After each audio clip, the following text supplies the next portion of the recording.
All right, good evening. I'd like to call to order the meeting of the City Council for the City of Wildwood for the work session, rather, for Monday, September 26, 2020. Ms. Elders, would you please call the roll?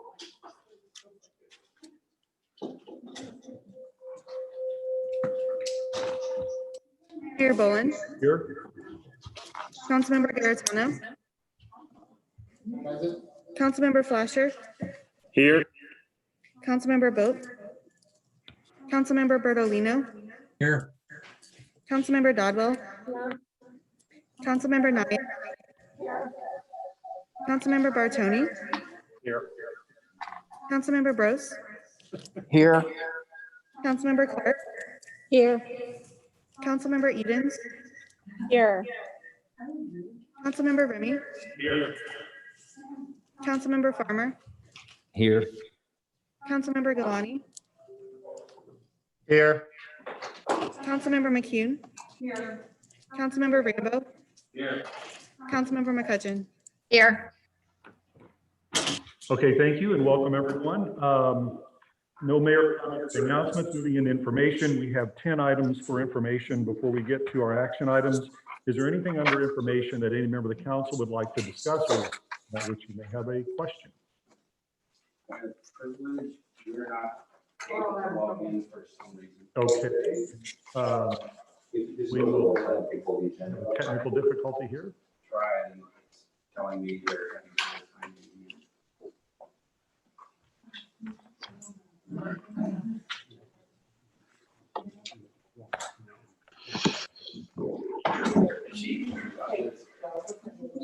What's that? I'm through this and that. Go on YouTube. You can get on YouTube.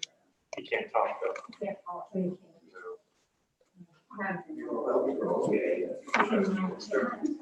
Oh, I'm going, I like that, Dr. Rambo.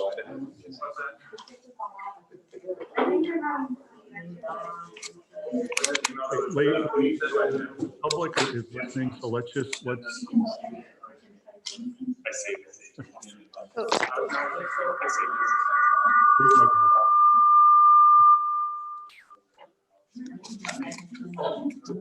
It's your fault.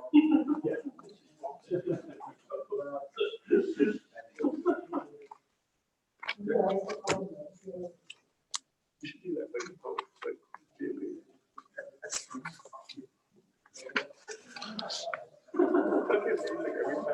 Councilor McCune, are you, Councilor McCune? Councilor McCune, are you online? No. I'm gonna go out the door. Okay. Jim. I can't understand you, I'm sorry. Yeah, so if you please turn your volume down to just where you can barely hear those, because you'll be able to hear otherwise because you're in the room. And that will get rid of a lot of the reverb that we're hearing. Are you squared away, Councilmember Rambo? I'm putting that up, I can't see myself, but All right, we'll get Julian back here. Okay, so ladies and gentlemen, we have 10 items under information. Do you want to discuss anything under information before we go to action? If so, please let me know. Otherwise, we'll go to action items.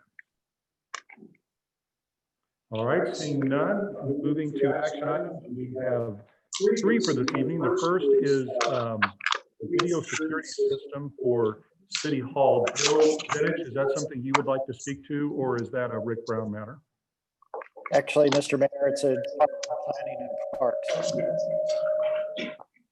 I'm sorry, Joe. It's a Department of Planning and Parks item right now. Okay, so if you will let us know the information you have on this and what you're looking for the council to do, that would be appreciated. It'd be my pleasure, sir. Mr. Mayor and members of the City Council, you may recall, particularly those that have been on the council for some period of time, that through the better part of 2019, the St. Louis County Police Department, the Board of Public Safety, and the Departments of Administration and Planning and Parks did a concerted effort to upgrade certain items relating to police services in the city of Wildwood. Some of those included installing improvements at this facility for the police department wing at City Hall. Others were the purchase of needed equipment that had been deferred for a number of years. One of the last items that remained was video cameras for the purposes of monitoring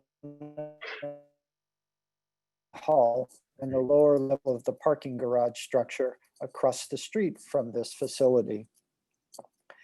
Over the course of 2019, a request for proposals was prepared by the Departments of Administration, Planning and Parks. It was submitted to the Board of Public Safety and supported, and that group authorized its advertisement. Before doing that advertisement, the Department of Planning and Parks took the matter to City Council and they authorized the advertisement as well. The advertisement proceeded forward, but much to our surprise, the winning bidder identified that some of the components of the system were actually made by Huawei, a Chinese technology company that President Trump had identified as part of an executive order prohibiting the use of their equipment. Also at that approximately same time, the United States Congress passed a new defense spending bill, and it reiterated the protections of the American public from Chinese technology that was thought to be threatening. What that meant is the process started all over, and that wasn't necessarily a bad situation. It allowed us to identify more appropriately the situation we wanted to address. It allowed us to identify more potential contractors for the services and obviously address the national defense issue. In July of this year, the request for proposals in its revised version was advertised. We received 8 responses. Those responses were thoroughly reviewed by the St. Louis County Police Department, the Board of Public Safety, and staff here at the City of Wildwood.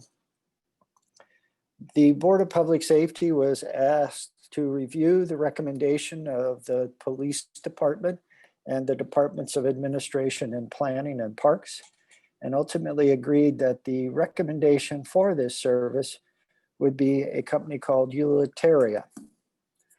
Uliteria was not the low bidder.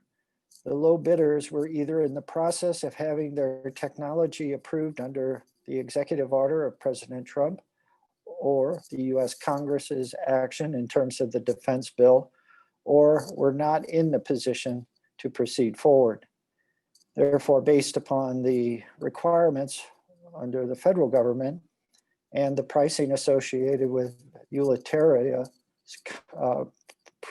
proposal, it was a fairly straightforward choice in many regards. I think a key point here is that the St. Louis County Police Department here at the Wildwood Precinct did a thorough investigation of all proposals. With Uliteria, they actually visited 2 locations in Illinois where they have systems in place, and the individuals that met with the police department had nothing but high praise for the systems, both installation, follow-up, and ongoing maintenance.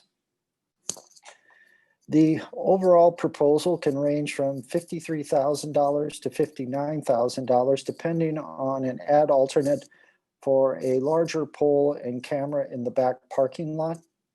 And the monthly maintenance fee is $525. Again, the request for proposals was thoroughly vetted this time, and we feel very comfortable we have a good bid from an excellent company.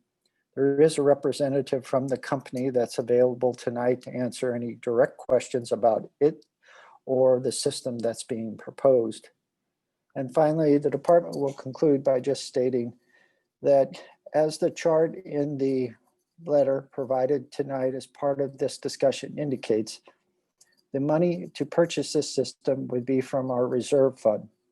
We're starting in the range of about $1.45 million in reserve fund, and we would end up with about $1.35 million in the reserve fund.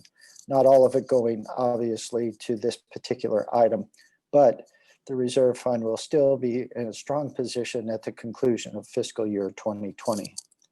So tonight, the department is respectfully requesting authorization to prepare the necessary legislation to proceed forward with this important security service here at City Hall and the parking garage. Thank you.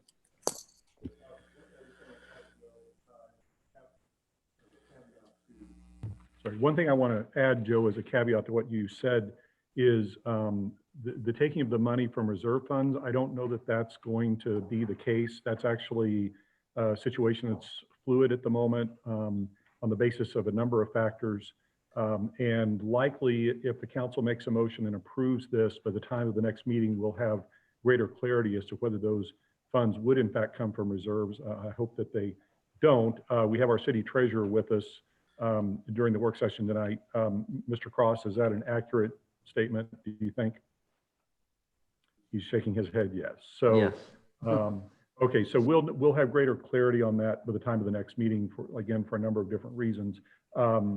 Would someone like to make a motion? And if you do, this would be a not to exceed 59,000 because it is a continuum of 53 to 59,000. Would someone like to make that motion? Councilmember Bartoni? Yeah, I'll make the motion, but I have a question also. Okay, let's get a second. We'll come back to the questions. Is there a second? Seconded by Councilmember Clark. Councilmember Bartoni. So my question was also around the funding of it. And I don't know if this question is for Joe or it might be for our city attorney, but would this qualify for the Proposition P funds? Mr. Bartoni, that's the source we're using. Oh, it is. Okay. Proposition P, we have a reserve associated with that already, given though we've just been collecting it for several years. But yes, it's coming from Prop P, public safety sales tax funds. Okay. Thank you for clarifying that. Thank you. You're Councilmember welcome, sir. Dodwell. That was my question. Councilmember McCune. Can you hear me okay? So my question just related to the reserve, the same question, but was that originally budgeted for the reserve or was this a new proposal at this time? I know we talked about this bill before we were going up proposal, but it was for the general fund versus the reserve fund initially. Joe can probably provide greater clarity on that, but when this was first brought, before the council, my recollection is that was before the decrease in sales tax revenue and other issues resulting from COVID. So I believe the answer to that is it was from general funds or otherwise, but not from reserve. Joe, is that correct? Initially, it was never to come from the reserve fund, but as the mayor stated, with COVID-19, there's been a reduction across the board from every source of revenue the city receives from sales tax. And again, the intent is to use the reserve fund on a single basis to purchase the equipment. And then obviously the monthly fee can be accommodated by other sources. So the answer is no. Thank you, Mayor. You said it so succinctly. You're welcome. Any other questions? Comments? Seeing none, all in favor of the motion to have legislation prepared for a not to exceed amount of $59,000 to implement the security considerations at City Hall, please say aye. Aye. Any opposed? Any abstentions? I'll abstain. One abstention, Councilmember McCune. Any other abstentions? Motion carries. Thank you. Thank you, Joe. Moving next to the monument sign on Manchester Road. Rick, if you could, I know we've had a lot of discussion on this, so if you could please just, and we have your memo, can you please just let us know what the bottom line is and what you're looking for the council to do? Thank you, Mr. Mayor. If you'd like me to be brief, I'm bringing to you tonight the results of our bid for the monument sign. We have reviewed the bids. We got 5 bidders and we're recommending a bid of $32,000 with Kendall Industries. And tonight I'm asking for authorization to move forward to prepare the legislation enabling that city contractor agreement to fabricate and install the sign for the not to exceed amount of $32,000. Okay. So we have a recommendation to move forward in respect to this sign up to $32,000 with the contractor identified. Councilmember Remy, you make that motion? So we have a motion from Councilmember Remy, seconded by Councilmember Edens. Are you seconding, Councilmember Edens? Okay. Any discussion on the motion? Seeing no discussion, all in favor of the motion, please say aye. Aye. Aye. Any opposed? Any abstentions? Motion carries. That takes us to our third and last item, which is an executive session. We will need a recorded vote per Missouri Sunshine Law to go into executive session. Would someone like to make that motion? Made by Councilmember McCune, seconded by Councilmember Dodwell. Any discussion on the motion? Ms. Eldridge, please call the roll on the motion. Councilmember Garitano, Yes. Councilmember Flasher, Yes. Councilmember Bertolino, Yes. Councilmember Dodwell, Yes. Councilmember Nyan, Yes. Councilmember Bartoni, Yes. Councilmember Bros, Yes. Councilmember Clark, Yes. Councilmember Edens, Yes. Councilmember Remy, Yes. Councilmember Farmer, Yes. Councilmember Galani, Yes. Councilmember McCune, Yes. Councilmember Rambo, Yes. Councilmember McCutcheon. Abstain. Okay, that's all. Motion carries. So we will go into executive session. And once that is done, we will reconvene the work session to adjourn the work session and then go into our regular meeting, assuming we finish the executive session at that point. Thank you.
All right, good evening, everyone. I would like to call to order the meeting of the City Council for the City of Wildwood for Monday, September 28, 2020. Ms. Eldridge, would you please call the roll? Mayor Boland, Here. Councilmember Garitano, Present. Councilmember Flasher, Here. Councilmember Vogt, Councilmember Bertolino, Here.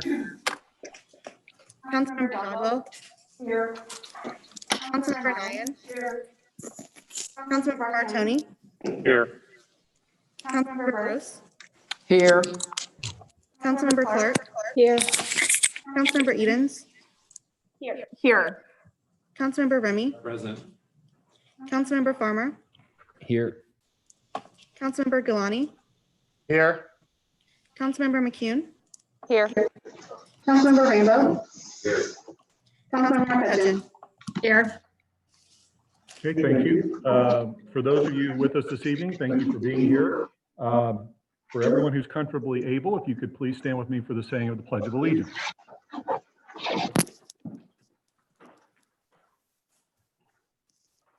I pledge allegiance to the flag of the United States of America and to the republic for which it stands, one nation, under God, indivisible, with liberty and justice for all.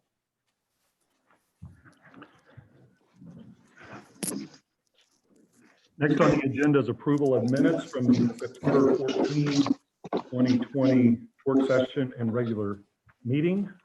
There are no questions on the minutes. I would entertain a motion to approve. Made by Councilmember Remy, second by Councilmember Flasher. Any discussion on the motion?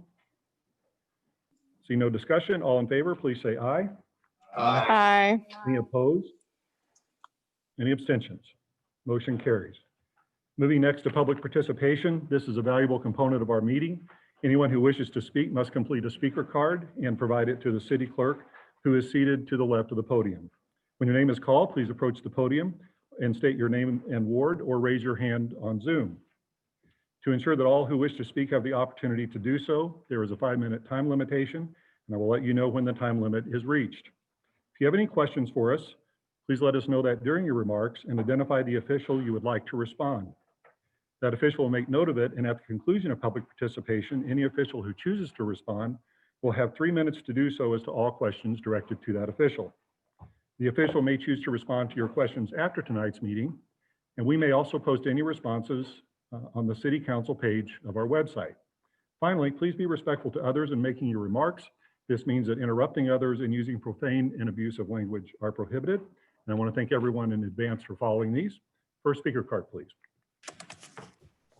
The first speaker card is from Victoria Allen regarding the overlay district.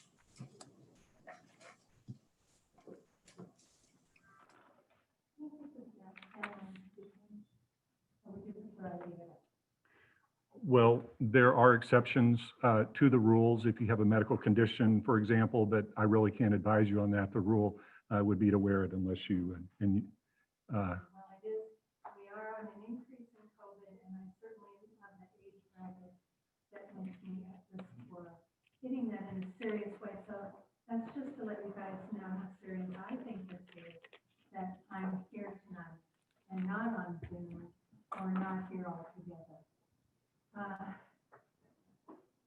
This has me, this overlay document has me so upset that I'm having trouble sleeping at night.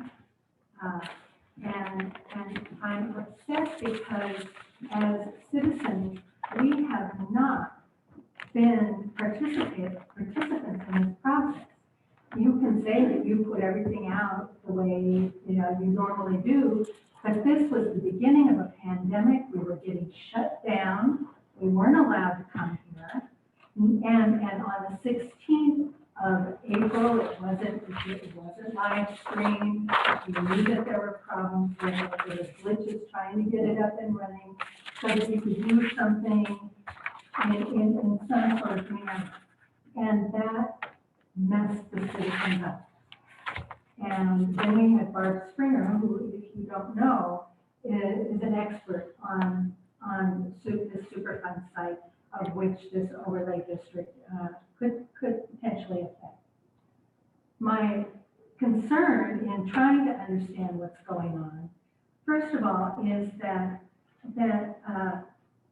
there could be some untoward effects to the citizens on this overlay district if it comes in our neighborhood. There are certainly cases that you can find of people who have lost their property value. They are unable to get loans against their homes because they are in an overlay district.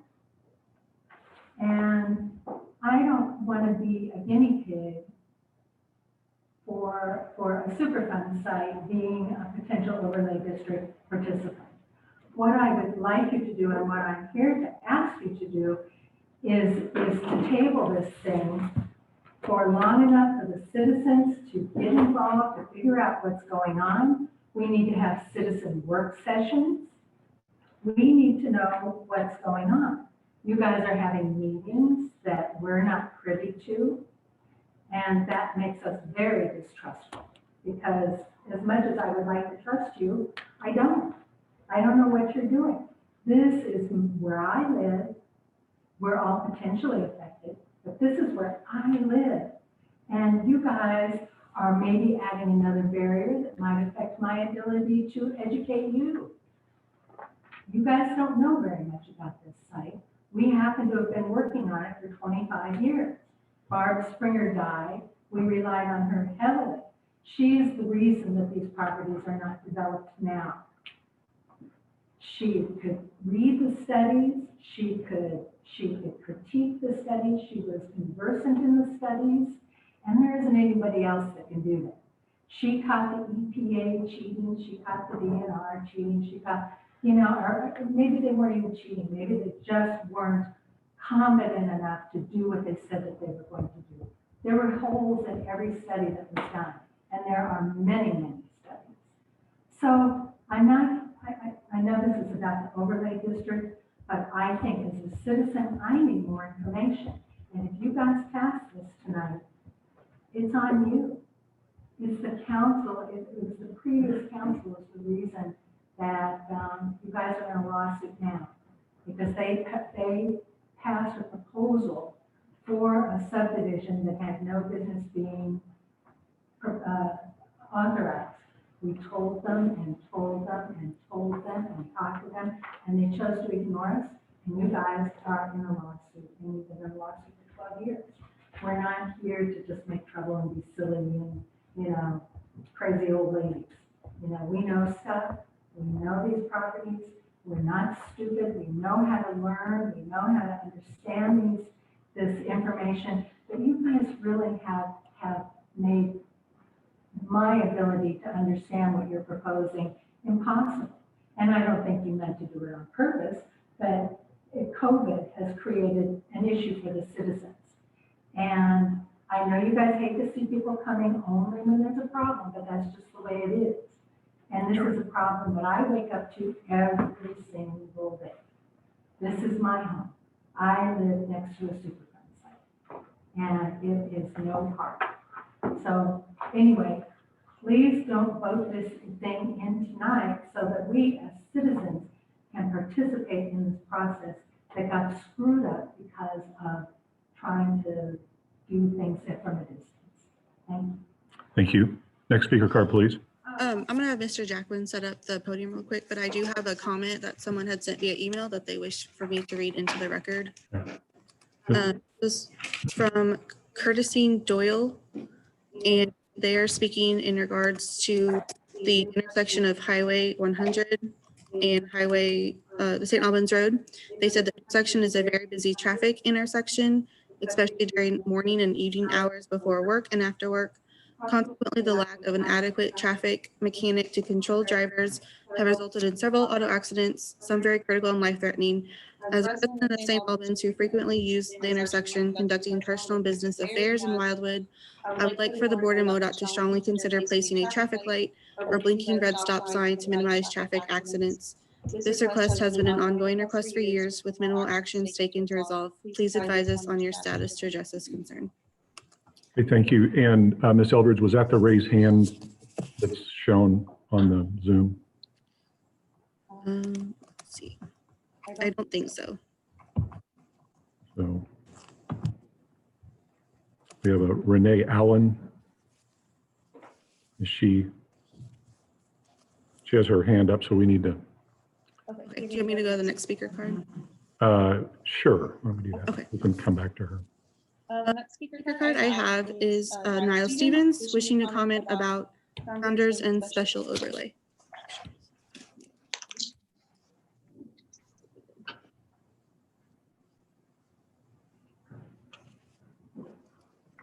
Hi, good evening. I just wanted to first finish off the list commemorating the founders and 25-year anniversary of Wildwood. So I'll start here, Ted and Mary Mueller. I'd like to thank Mike and Nina Narducci, Herb and Chris Northcutt, Charles and Myrna Parsley, Ken and Karen Pennycook, Larry Rogers, Judy Song, Ted and Susan Stronger, Ted and Mary Ann Simmons, Bill and Edie Steinberg, Larry and Sharon Thompson, Eric and Barbara Tremaine, Dan and Mary Vogel, Marty and Lucy Wax. So again, just thank you to all those founders that I had on this list, and thank you for the resident who gave me that. As far as the overlay district goes, I just want to ask, who are you representing here, and what is the end goal? Obviously, the EPA's end goal for all of these Superfund sites is to get them redeveloped. They want to clean them up, and they want redevelopment. And so what is the goal of Wildwood? It takes decades and decades for dioxins to break down. These problems were found recently as 2014. They were mitigated as recently as the 2014. There is toxic waste sites in Wildwood and Ellisville. More than 1,500 dump trucks full of contamination, 25,000 tons of contaminated dirt was hauled out of here. And that's just what they found, and that's just what they admitted to. There are stories and data and rumors that question if some of those dump trucks even left the sites. And there are rumors and stories of kids swimming in a pond in those sites, and 4 out of 5 of them ended up with serious health concerns and ended up dying.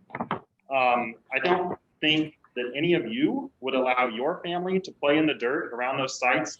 And so I don't know why this looks like it's an option for development, and there should be no option for development of residential development on these Superfund sites.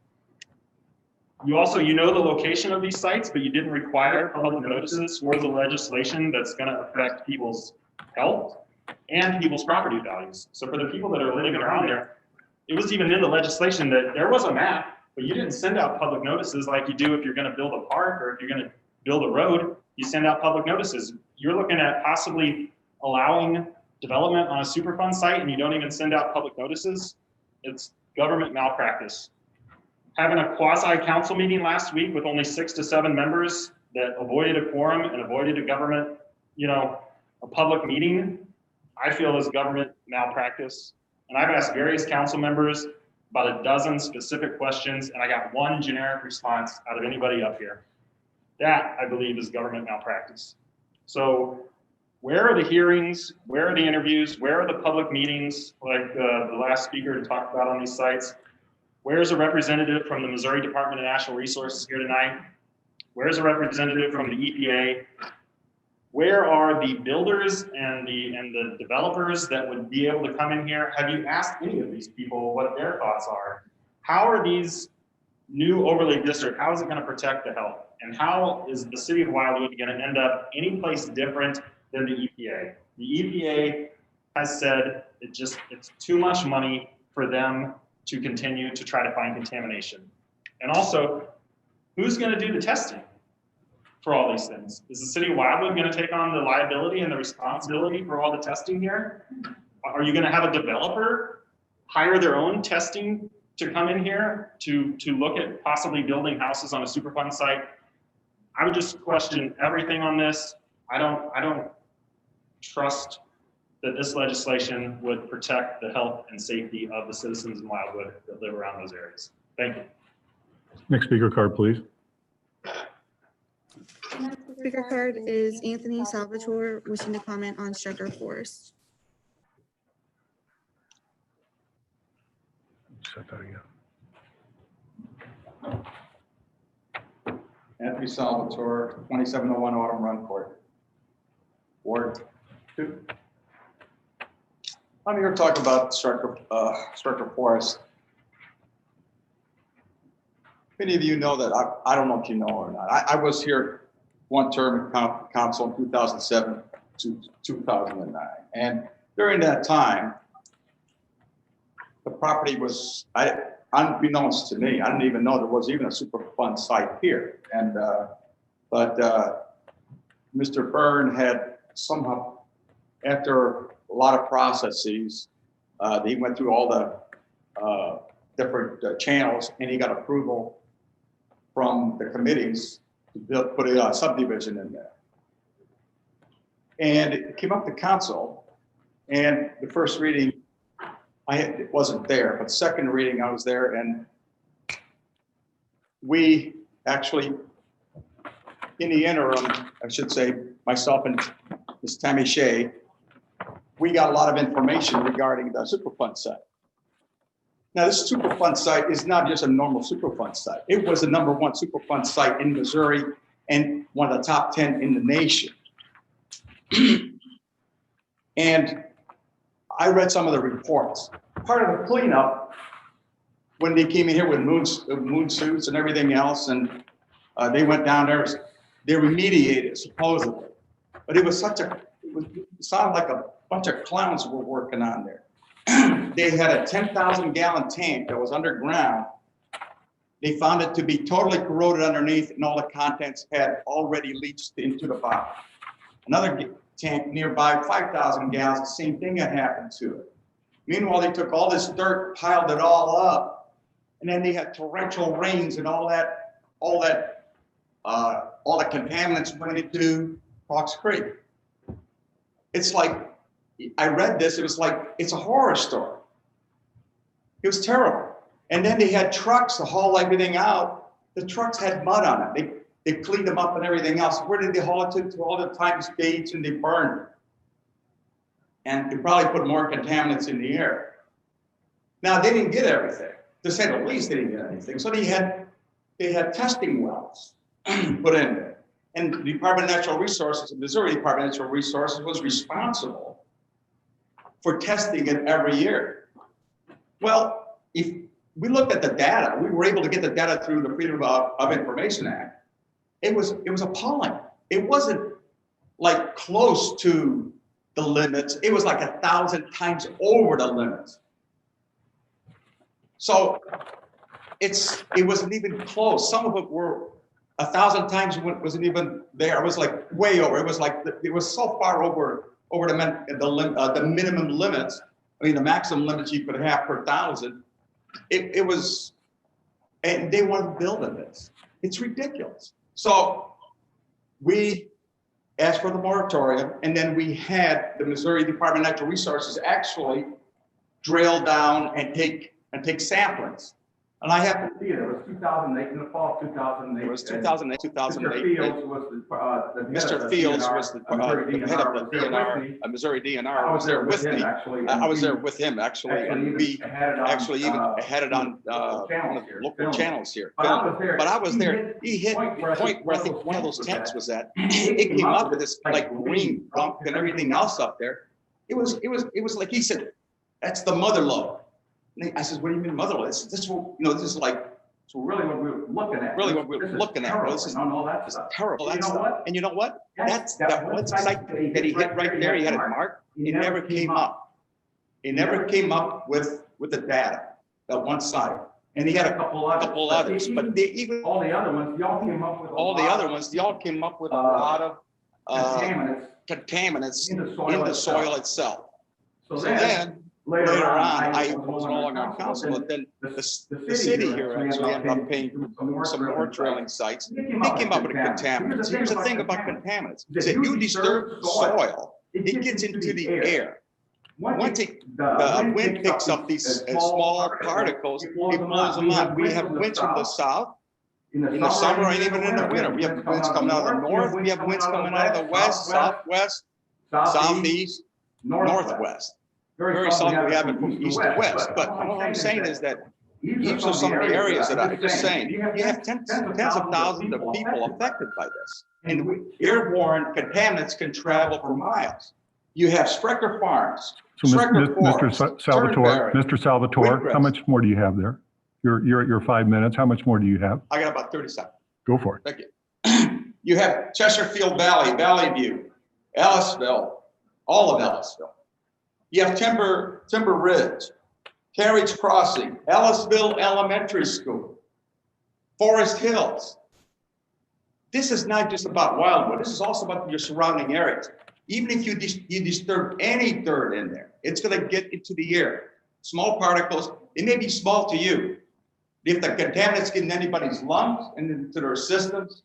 And I asked Mr. Fields, what would you do? So Mr. Salvatore, we're at that 30 seconds. So one more. He said, build an 11-foot fence and don't let anybody in here, is what he said. He said, I said, would you let your kids around here? He said, I wouldn't even let my dog in there. Thank you. Thank you. Next speaker card, please. The next speaker card is Tony Bosworth, wishing to comment on Bill 2570. I don't see Mr. Bosworth. We'll see if he's here later. Next speaker card, please. The next speaker card is Lynn Tevis, wishing to comment about opening Wildwood Parks.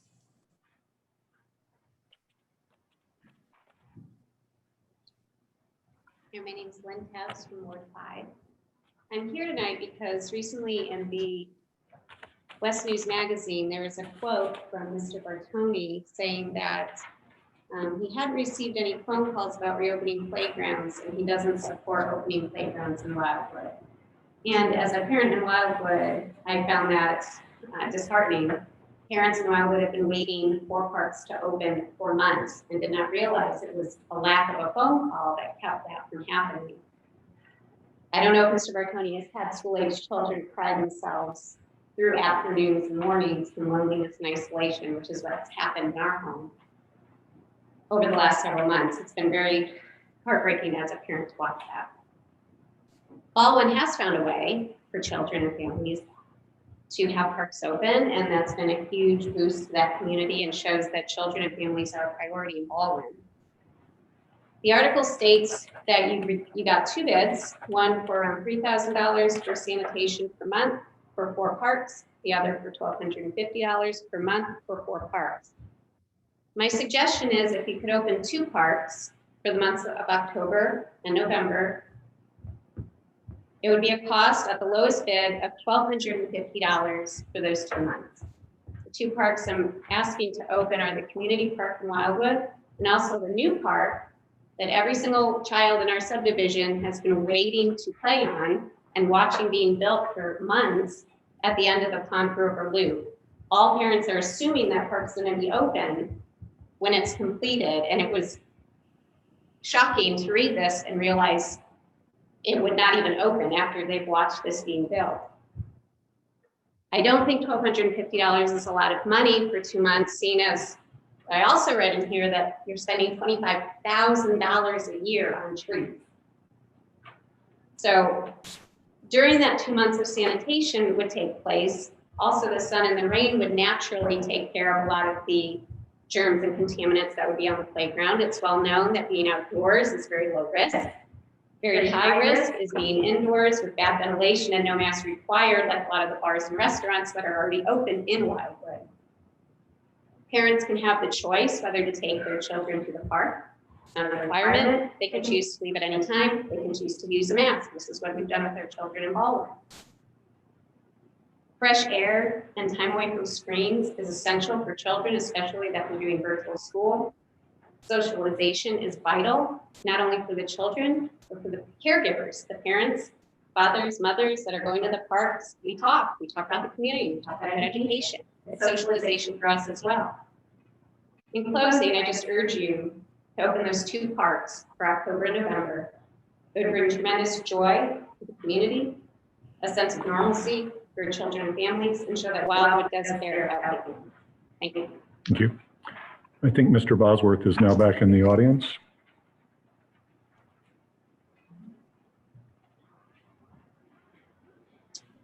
Thank you. My name is Tony Bosworth, 2442 Underwood Road. I just wanted to offer up if there's any questions on Bill 2970 when it comes up. Here to speak. Thank you.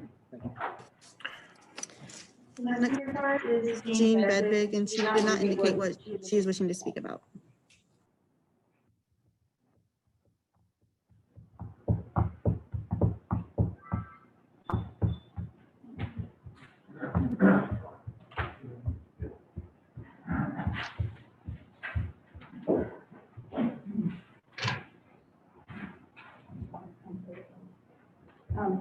Jean Bedvig, and my address is 16709 Clayton Road. I have a couple of comments about the council's actions recently.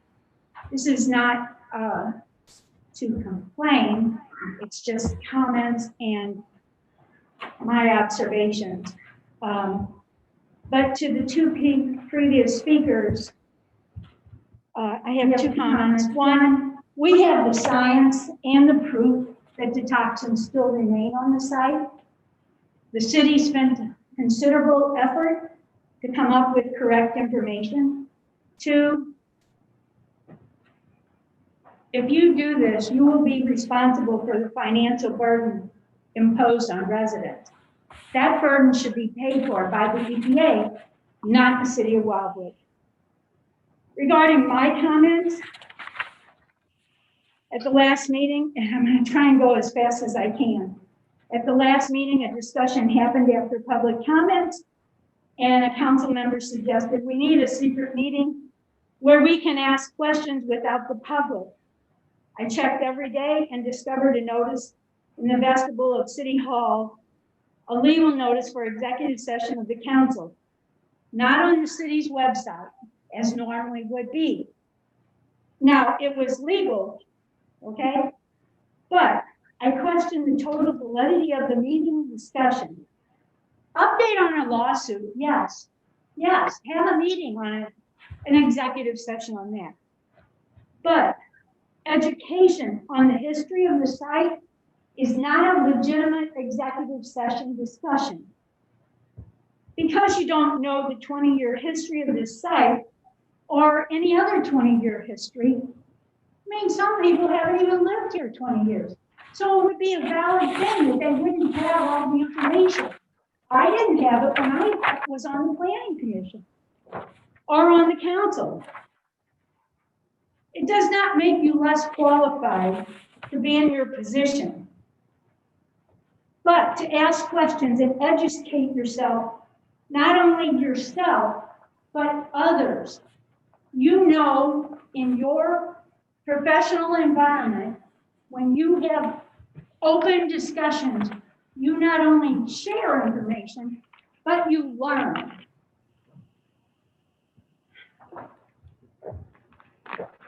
So that's how we all learn and come to an educated and confident decision. I continue to learn from listening and productive discussions. Excluding the public only generates distrust and uncertainty.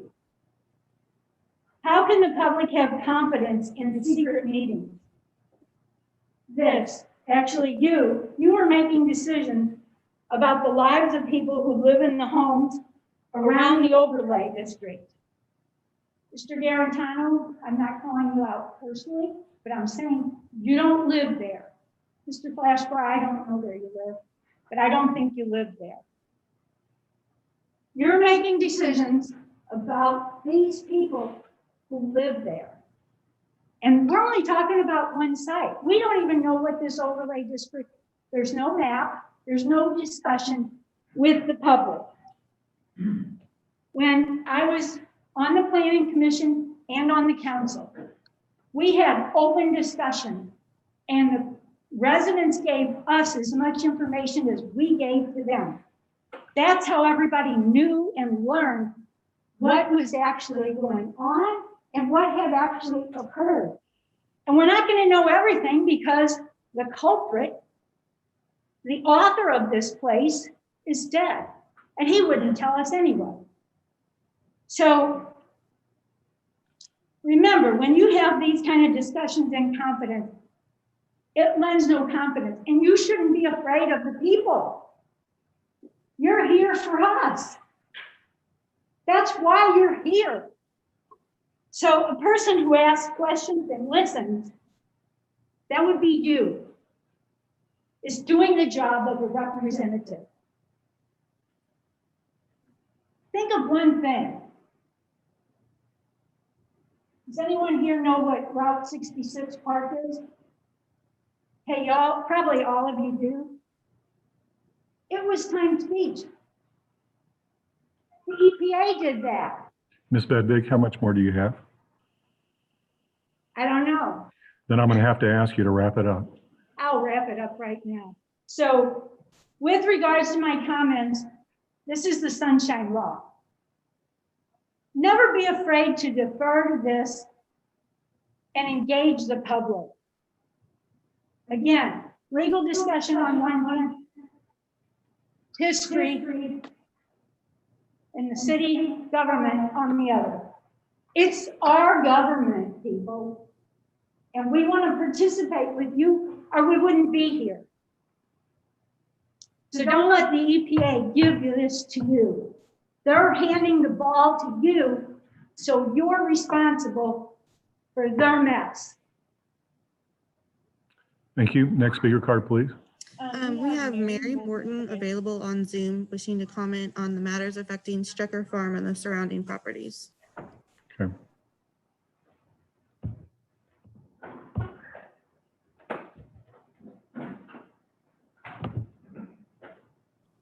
Is she set up and ready to speak? Ms. Morton? We are moving her over right now, Mr. Mayor.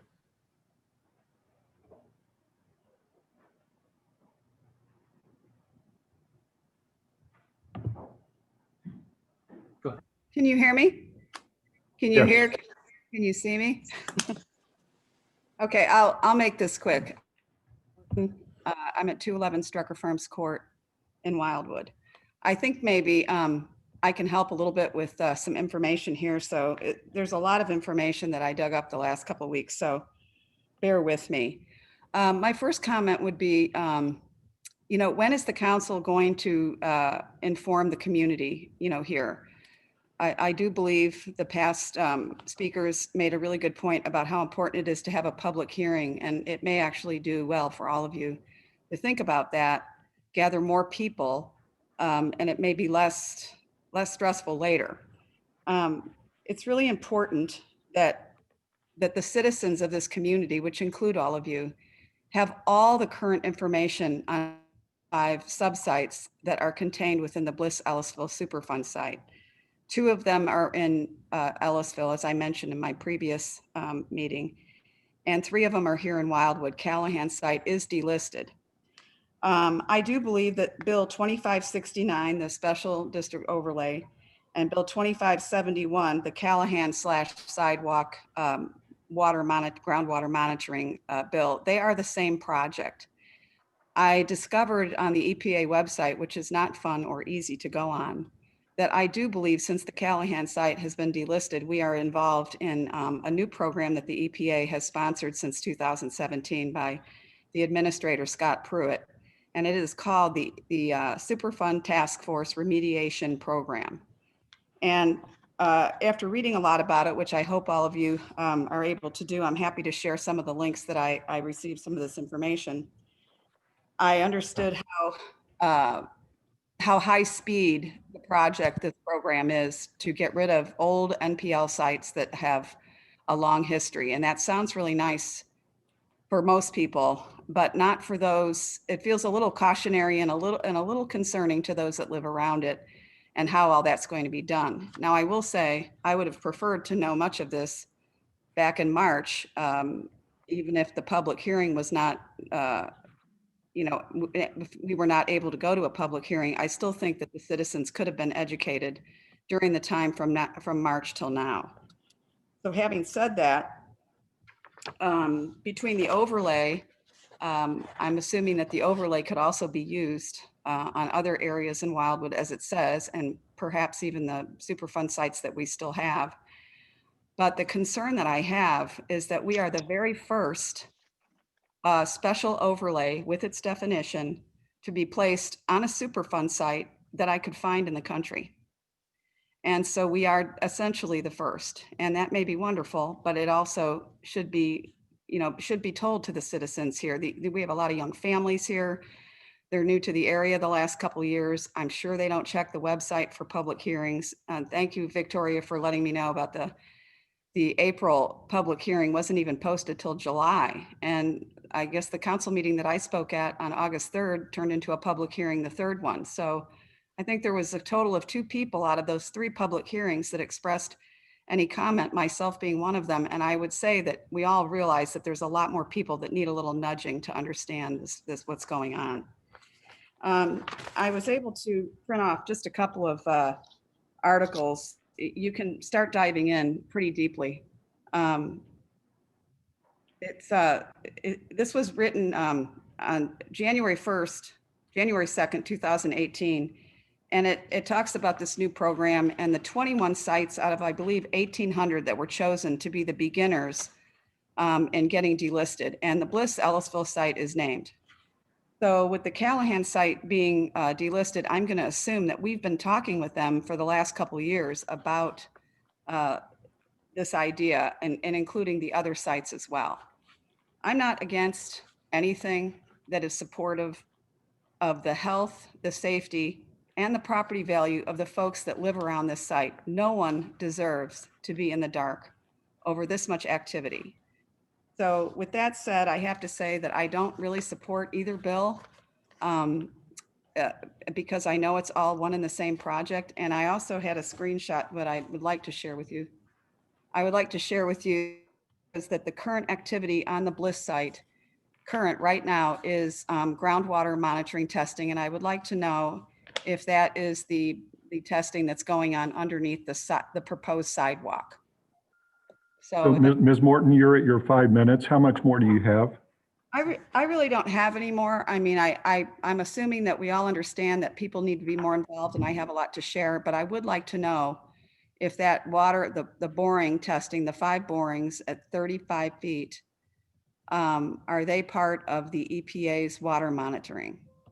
Okay, that's something that we can have someone from the city team here at City Hall get back to you maybe as early as tomorrow on the answer to that.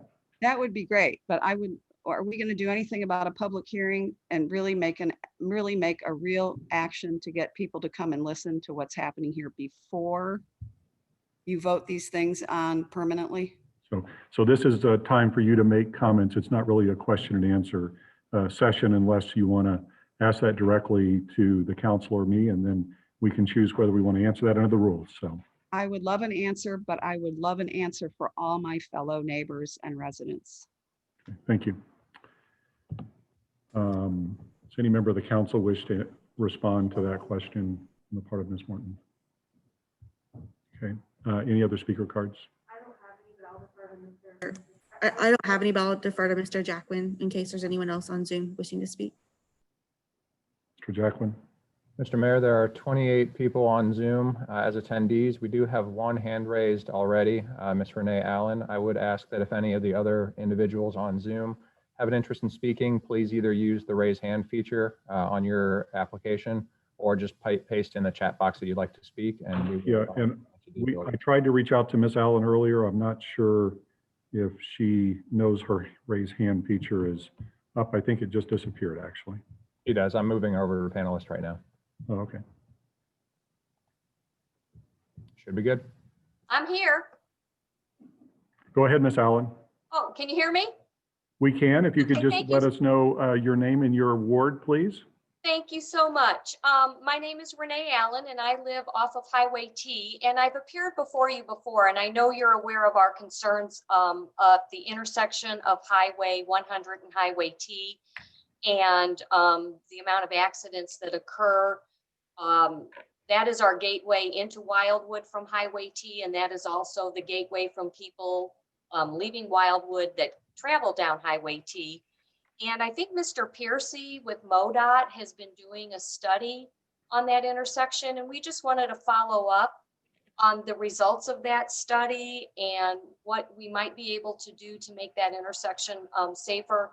As you know, there are 12 different turning options there, and at speeds of 50 and above, it's just a difficult intersection for a lot of people to navigate.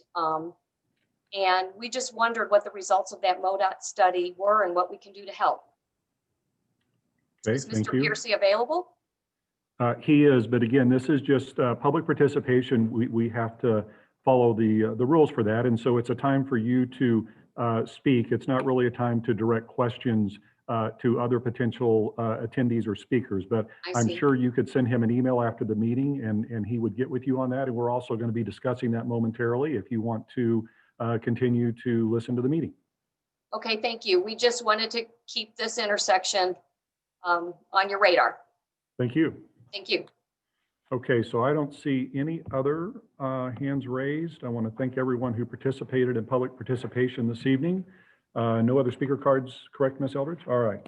So moving into mayor announcements, that was actually a good segue. We do have the lead engineer from MoDOT, Mr. Ryan Piercy, who's with us this evening by Zoom. And we wanted to get him here in person, but I believe, and you can correct me if I'm wrong, Mr. Percy, but I believe the state, your organization is limiting public attendance at the moment. And so this is very timely because, as you may know, the Department of Transportation, Missouri Department of Transportation just came out with the results of the study, long awaited, that they've been doing, particularly as to Highway 100. And that study contains several recommendations for improvements, one of which is to the intersection of Highway 100 and T. And so, Mr. Piercy, I want to just first of all welcome you to our meeting this evening, and thank you so much for joining us. And we look forward to continuing our relationship with you and the department. And if the council will just indulge me, I guess I'll get the conversation started. I saw that the report indicated, I believe, 4 or 5 well-deserved improvements to Highway 100 from 109 to the Franklin County border were recommended. And then there were some issues, of course, as there always are, with funding. So I guess my question to you is, how do we get the funding for those things, and when can we get them done?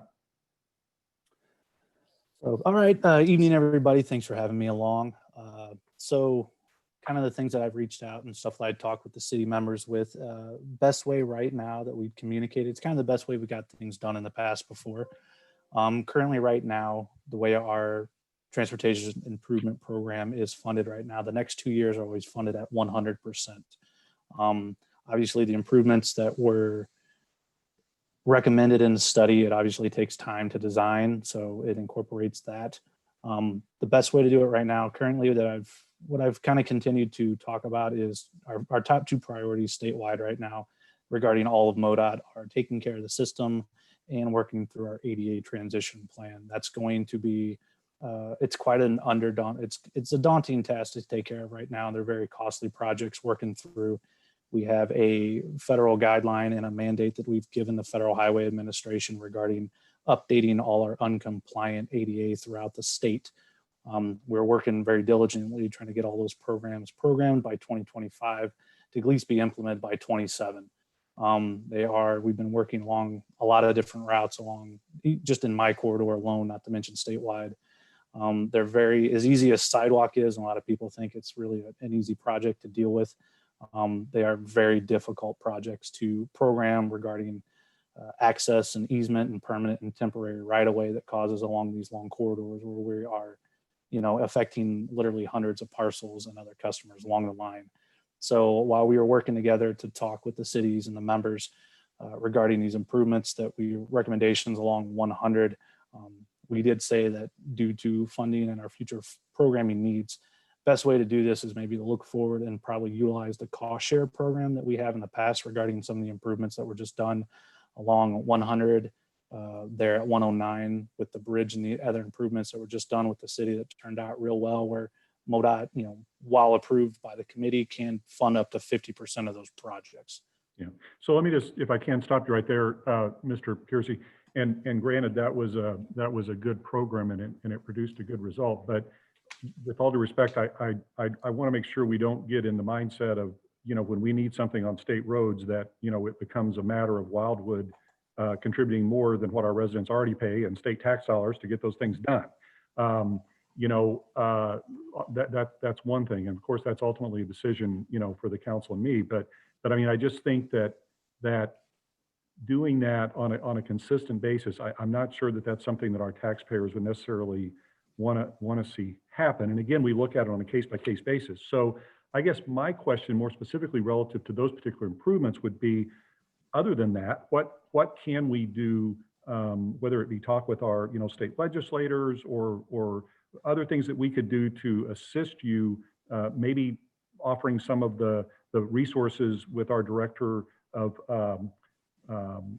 Public Works, Rick Brown, that we have here and so forth to move these things along on an expedited basis. And if we could do those things, what do you think in a best case scenario would be the earliest that we could see at least a couple of these start to be done?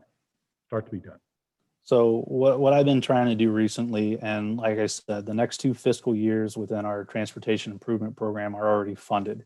So nothing can even be programmed for another, until that 3rd fiscal year if it could start. I do know regarding the study and the recommendations, I obviously have them. I have talked with our planning team that watch over our asset management that helps us with our yearly programming that we publish each year.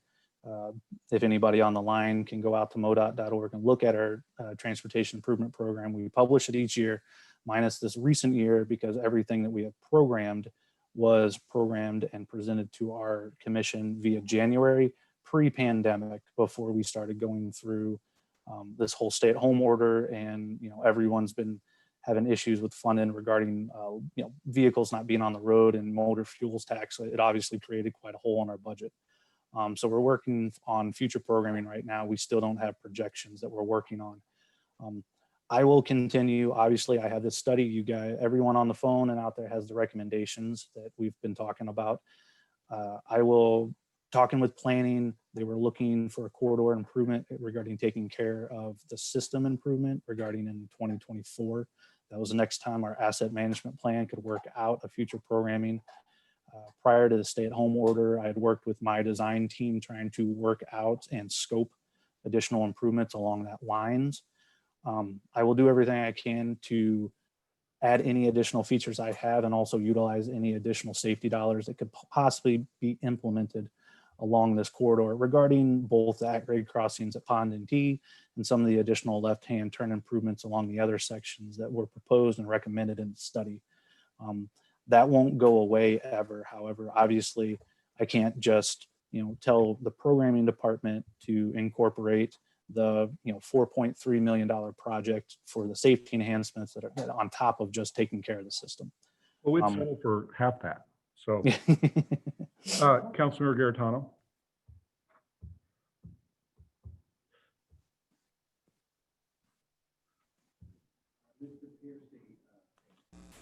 All right, Mr. Piercy, thanks for joining us tonight. I think we've exchanged a couple emails in the past. So first, I do want to thank you for the work that MoDOT has done in partnership with the city. The work especially around Route 109, the new bridge or the rehabilitated bridge over Route 100. That has come along beautifully. That project completed not too long ago. So I thank you for that partnership. It does work and it is there. Now, obviously tonight you're here to talk about, we're talking about the Route 100 corridor here. And I've spoken with Ms. Renee Allen and others that are impacted by this area over here. And I know that several council members as well have also spoken with these folks. And, this is just one issue that continues to keep coming up over the years, over and over. The safety of this corridor, basically from Route 100, when you're coming into the city of Wildwood on the western edge, just about all the way to West Glen Farms, where the city ends on its eastern edge there. And we've had our fair share of accidents just in the last 3 years alone. I've totaled up about 49 crashes, a total of 89 injuries and 2 fatalities during this time period of over 3 years. On average, each year we haven't yet finished 2020, we're at 14 accidents or crashes with 20 people injured based on the police reports. So it's something that definitely is a concern for people. We have communities, neighborhoods that access Route 100, but we also have schools that are off of Route 100 and places of worship. So these places, these establishments feed onto 100. And as you know, the intersections, whether it's Highway T, Pond Road, and others, they're just stop signs for those arterial, I guess those side roads there that try to get into 100. Now, while I do appreciate everything that you've done so far, the number of years that we'd have to wait for anything to be something that we could see realistically and materialize, it's just a long time to wait. And I know, and I understand, you're working with your budget there and you've planned the next 2 years, but certainly something that maybe we'd like to, or I'd like to ask is, are there interim measures that can be taken that maybe not be as costly, but can have some kind of improvement in safety? I know there's a lot of technology out there.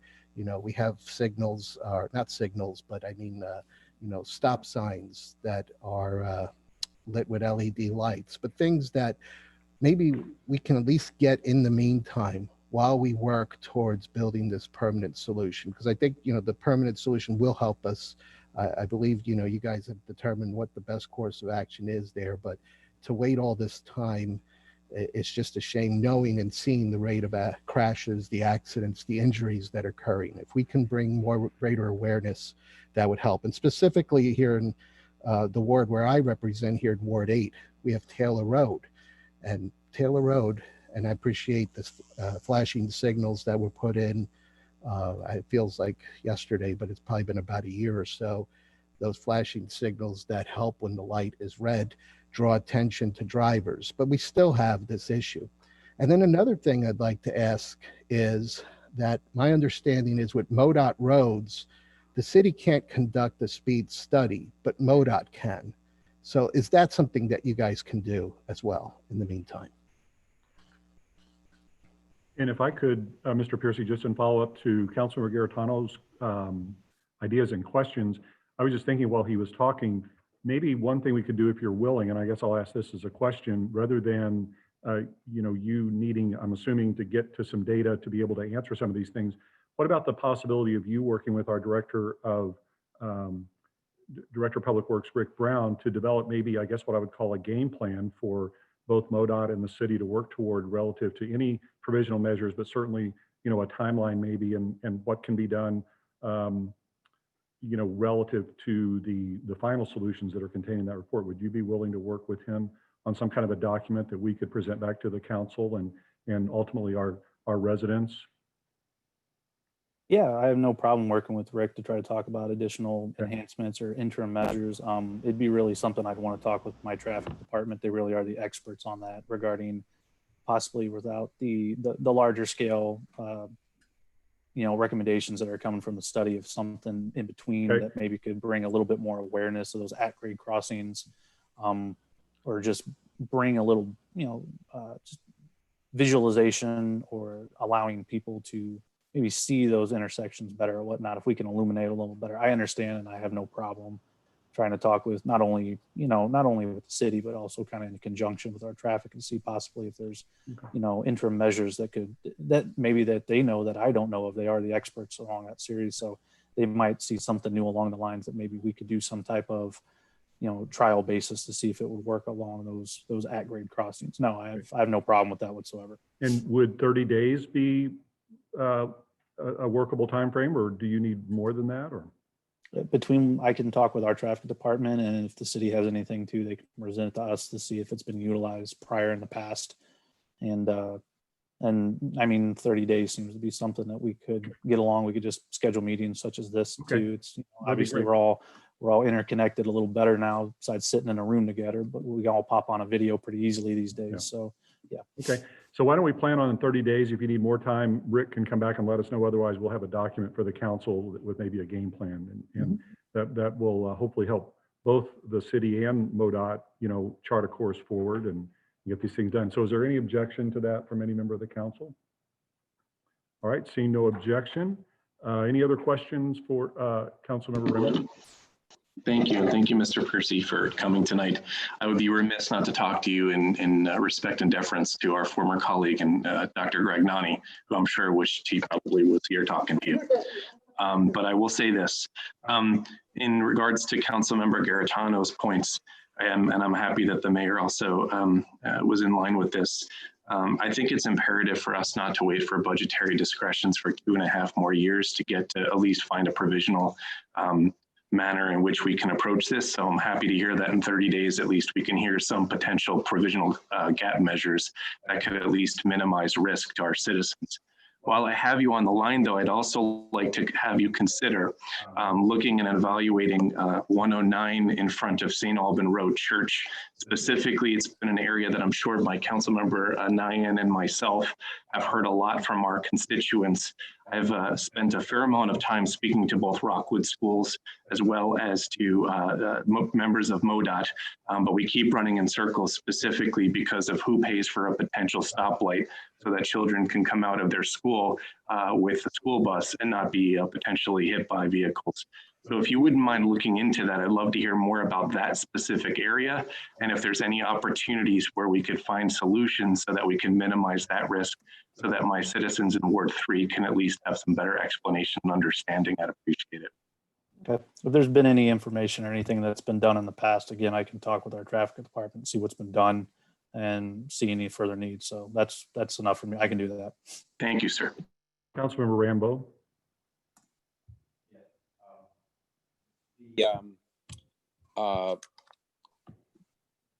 The traffic study information that we got a few days ago, as far as I know, had a lot of MoDOT data that was redacted.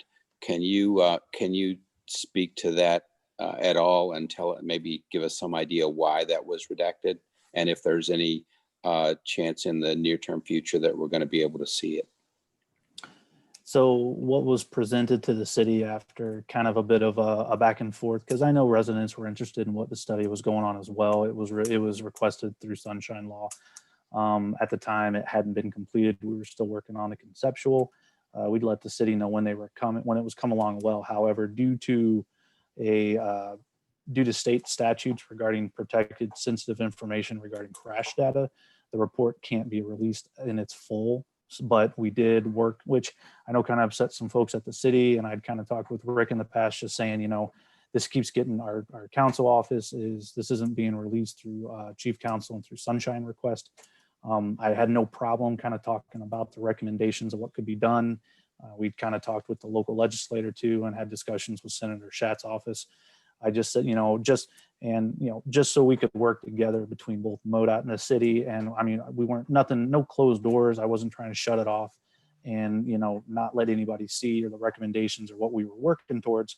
But some of the traffic crash data is some of that's protected information that's not released with these studies, but still I wasn't against trying to just remove portions of that were the sensitive material that was, that was causing the document not to be released, so we could at least, share the study that we had done, the summary that we had, the recommendations that were coming, not only the cost of those recommendations too, just so we could try to work together with whatever solutions coming in and within the future. It wasn't 100% closed door that I was trying to present. And I know in the meantime, there's people from the local residents. I'd received emails too that I kind of I discussed what we were looking at and what the additional enhancements and recommendations were coming in. Just the actual study itself in its full is a protected document that couldn't be released.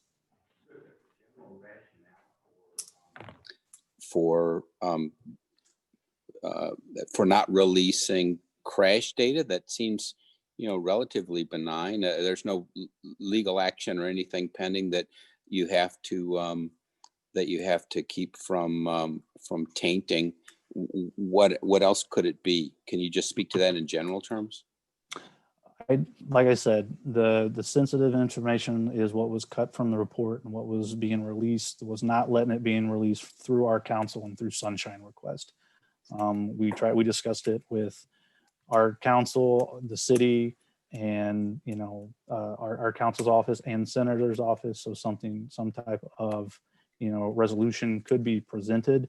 Like I said, it's protected by a state statute that protects these traffic safety studies, that encourages DOTs and others it encourages them to look at other means and out of the box where, when certain solutions aren't being met, to try to think outside of the box and think of other safety solutions that could be incorporated.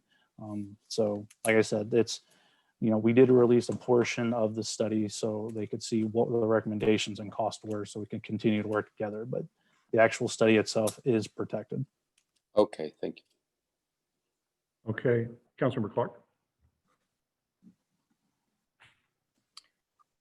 Yes, I just wanted to comment on the study that you did and the traffic study J6S3412. It really focuses on a couple of areas on 100, between 109 and the where it goes back to 2 lanes. All of those areas along 100 where you have to turn left affect every one of those crossovers. We need to make it so that there are no left turns across there. Going right and turning around, you've got J turns in a couple of places, but also at Wild Horse Creek is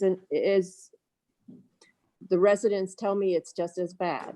So we need to look at all of those places as potential for affecting the ones that you have deemed to be the crossover closures.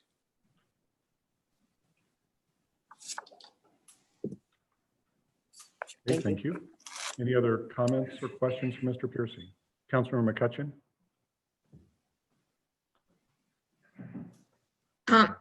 Thank you, Ryan, for joining us today. I appreciate that. And I appreciate all the discussion about making Highway 100 safer. We've been having this discussion since I was first on council, and that was in 2011.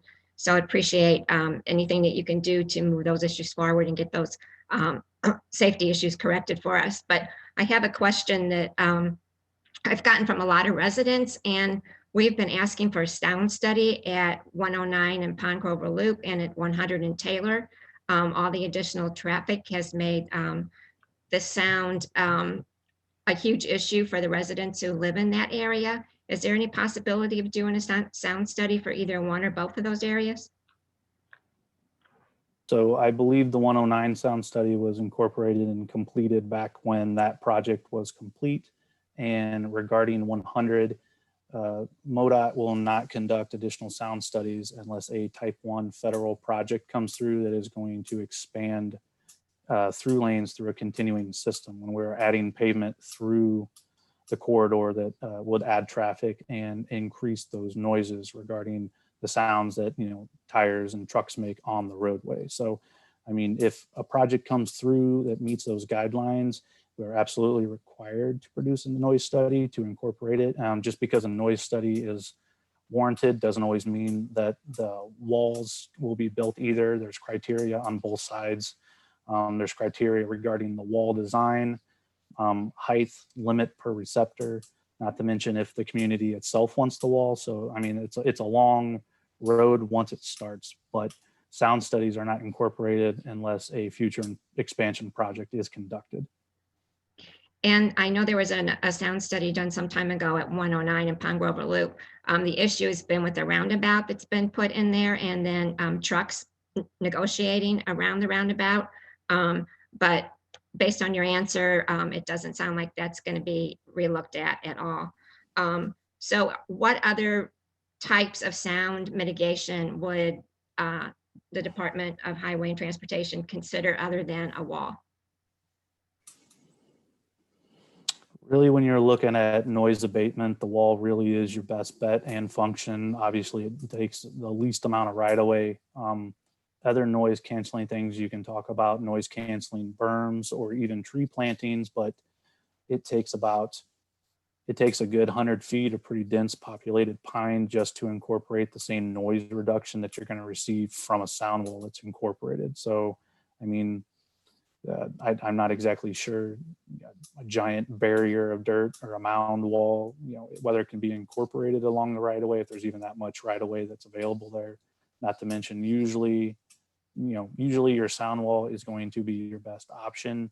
It can be taken care of and designed and gives you the best bang for your buck compared to other alternatives that are out there.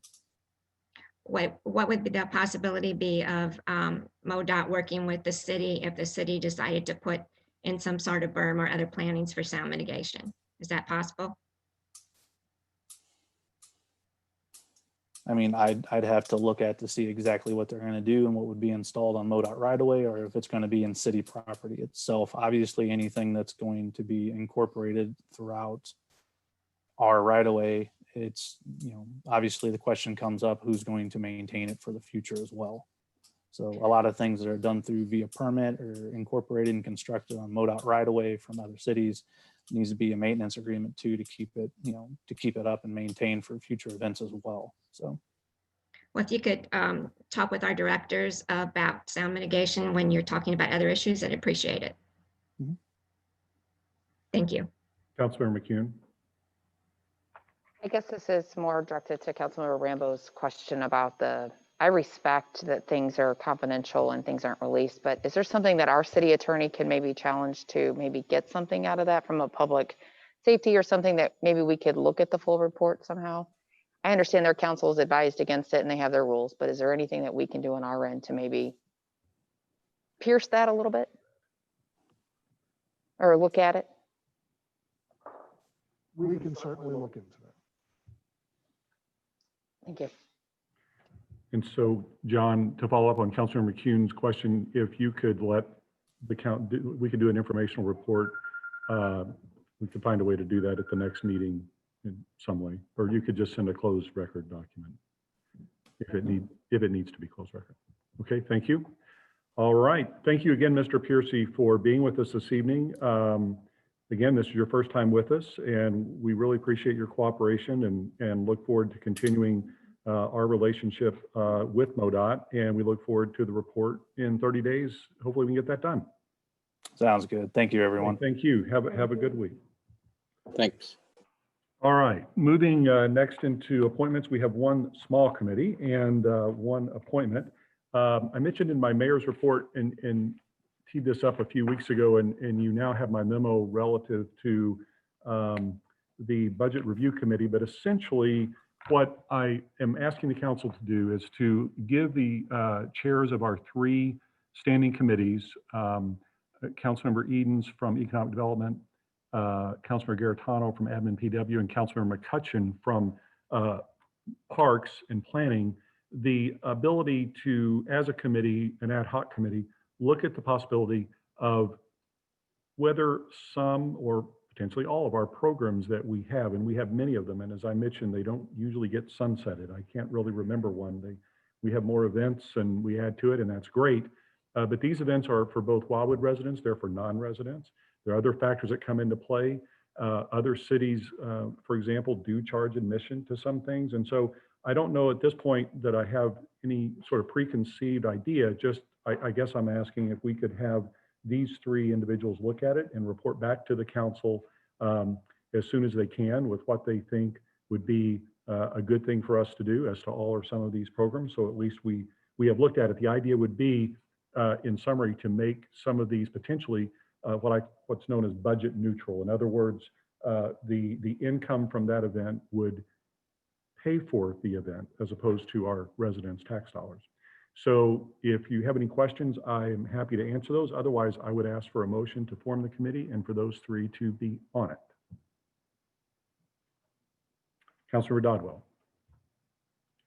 I will make said motion. I just want to make sure that, whoops, didn't turn the other one on. Yeah, it is. Okay. I just want to make sure that this ad hoc committee does put together each activity and committee that we do have, and maybe in a columnar fashion of some sort that says this is it, this is the time of year, this is the expenses that have occurred on an annual basis, this has been the benefit, and this is basically a SWOT analysis on it. I think I'll make that's that recommendation. an excellent idea, and you just caused me to think of something actually I forgot to mention. I think I brought this up in the memo, but for everyone watching, the reason that I thought it would be good to have this small group of three is because this potential idea permeates many of our different departments, and so to be able to capture the opinion of the full council, I thought without having a committee of the full council, that would be the best way to do it. So, and I definitely agree. This gives us a way to do the analysis work as a council as a whole, if the committee would be willing to do that SWOT analysis so that we're all looking at the same type of information and see what the cost benefit is. Great idea. So we have a motion. Is there a second? Seconded by Councilmember Flasher. Any discussion on the motion? Seeing no discussion, all in favor of the motion, please say aye. Aye. Aye. Any opposed? Any abstentions? All right. Thank you so much for supporting that. I appreciate it and look forward to the report from the three of them. Next, we have an appointment of Mr. Greg Berger to replace an individual who resigned from our watershed erosion task force from Ward 5. If you have any questions, I've provided his background information, but if you have any questions, I'd be happy to entertain those. Otherwise, I would ask for a motion to approve the appointment of Mr. Berger to the WETF. Made by Councilmember McCutcheon. Is there a second? Second by Councilmember Bertolino. Any discussion on the motion? Seeing no discussion, all in favor of the appointment, please say aye. Aye. Aye. Any opposed? Any abstentions? So congratulations to Mr. Berger, and we appreciate him being willing to be part of our team. Moving next to public hearings, PZ, we have one, PZ 6-20. Ms. Eldridge, would you please read PZ 6-20? Request to amend the existing amended M3 planned industrial district by the addition of an approximately 9-acre tract of land to the current parcel of ground, all being on a 31.56-acre tract of land, which is located on the west side of North Etherton Road, north of Centaur Road, St. Louis County, locator numbers 17X32008, 18X640013, and 18X630014. Street addresses 365, 495, and 501 North Etherton Road. Proposed use, the expansion of the existing mulch storage and composting facility with wholesaling and limited retail to accommodate increased storage processing at this location, as well as an accompanying public space dedication. Thank you. Joe, do you have anything further you want to mention relative to PZ 6-20 and the information that's been provided to the council? Yes, Mr. Mayor, I just have a few brief comments. One of which, Mr. Jacquin is now sharing screen to help along with the presentation. Mr. Mayor and members of City Council, the Planning and Zoning Commission has provided to you its letter of recommendation regarding this request. The request, as read in by the city clerk, is to expand the existing facility by the addition of approximately 9 acres of ground. On the map that is on the screen, the expansion area is shown in pink. The intent is to allow for further storage. There are no proposed structures as part of this expansion area, and it will be served by all the existing infrastructure and utilities that are part of the original storage yard and the 2017 expansion. The only change that is also being proposed beyond the addition of acreage is an improvement to the current access point onto North Etherton Road.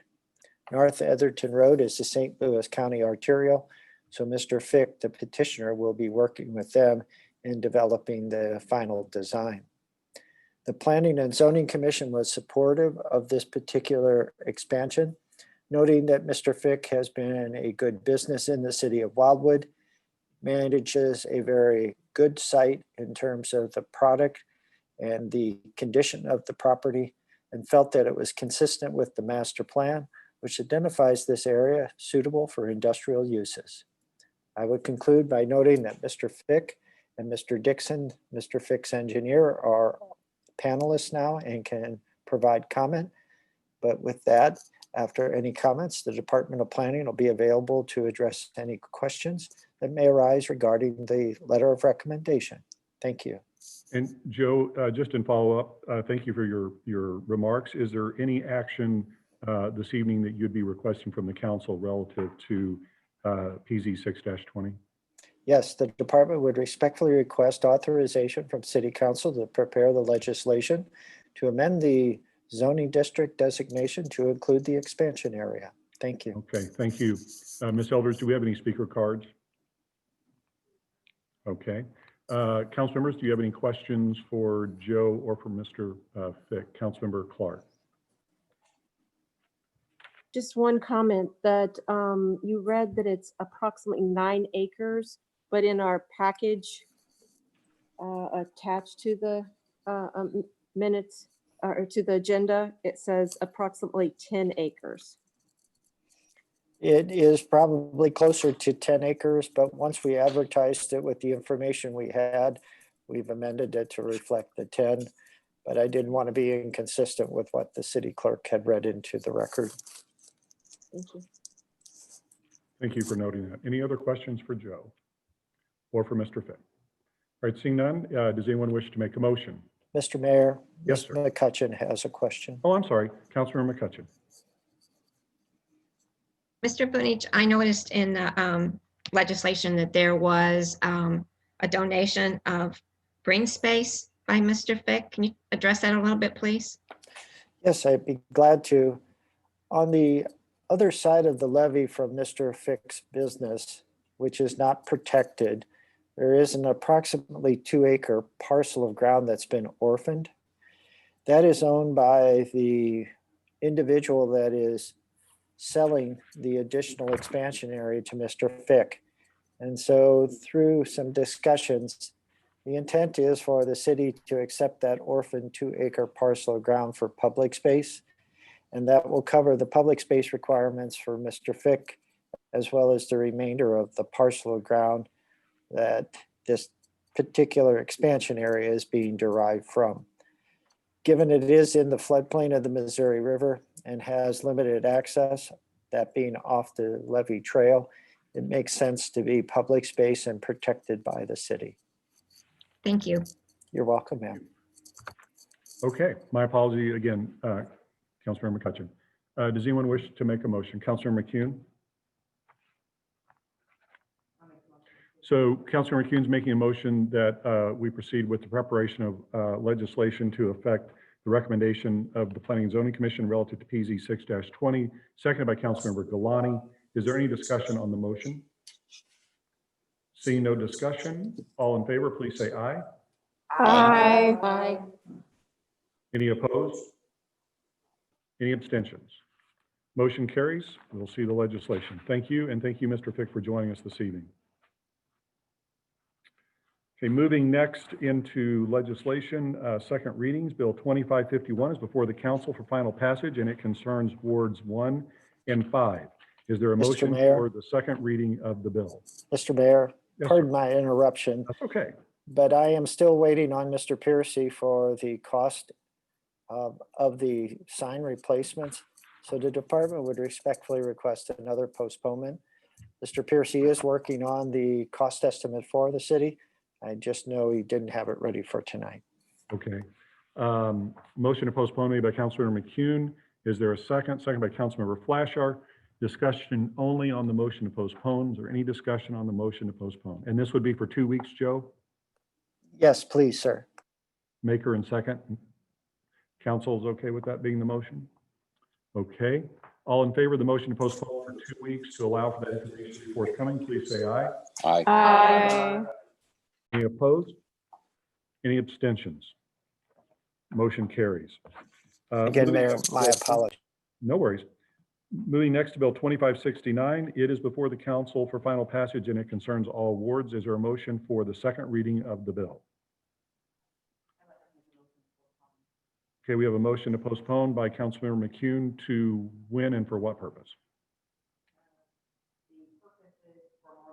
Education, how that's going to be constructed could be announced. But I think that based on public participation and the concerns of the residents, I think it's our job to at least allow that educational piece to them. City Attorney Young, could you give us an idea of what format that would exactly take?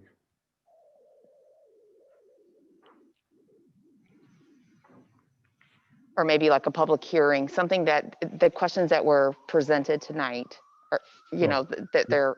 We're gonna get there, but the reason I'm asking him is because we can only do public hearings as to certain things. So could you call I'm it not something sure else? that- I'm not sure this is, so if we could just do maybe a meeting or whatever, that's what I'm trying to figure out. Well, I mean, we had a public hearing on this bill twice, once before the Planning and Zoning Commission, once before the City Council. Now, in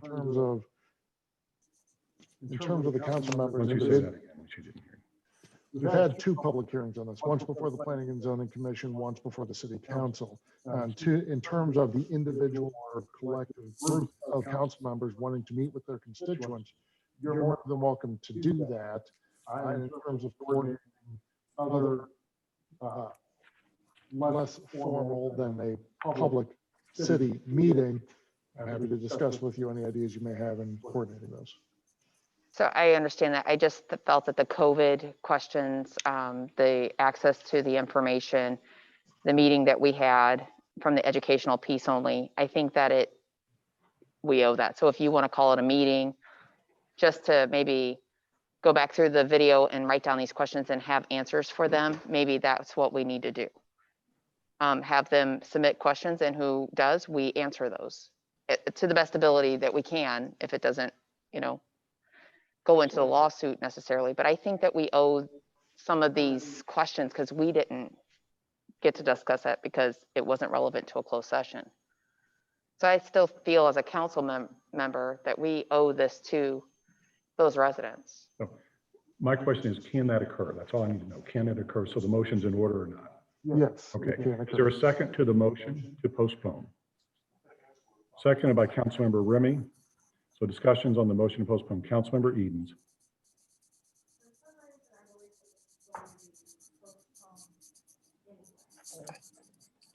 I could be incorrect in that. Oh, I did not hear the question, Mr. okay, Mayor. maybe I misunderstood something. I was already under the impression that this was going to be postponed by the department Is that correct? for review. So I didn't think we had to have a motion to that effect. Well, Councilmember Edens, in discussions with City Attorney Young, I know he was working on some modifications or some potential changes. And we had talked, and I was hoping to see those before they were presented to City Council. Those have not been provided to the department. I don't know the status of them with Mr. Young. So my thought was that, yes, it was going to be postponed tonight, not necessarily for a meeting, but for further effort on the regulations themselves. Okay, that was my understanding as well, that it was going to be postponed for that reason. So I don't know if that needs to be in the original motion. Is there any objection by any member of the council with that being also part of the motion to postpone? We have revised. For departmental review of wording. Can I clarify? Sure. I could see where we're doing it from the logistics side of things. Mhm. Doesn't address the public. So I want to make sure that, It would include both. Yeah, I'm just trying to I make just sure for that it's- clarification. So it's Include both. both. Yes. I'm fine with it. Councilmember Bertolino. Yeah, on the postponement, Joe, if the passage of this ordinance tonight or the delay of it, would that impact any current discussions you have or ongoing submissions by any developer? Or is this put you behind in any way? Or is this ordinance just to go on the book, so when we have a request from a developer, that we would apply this new ordinance?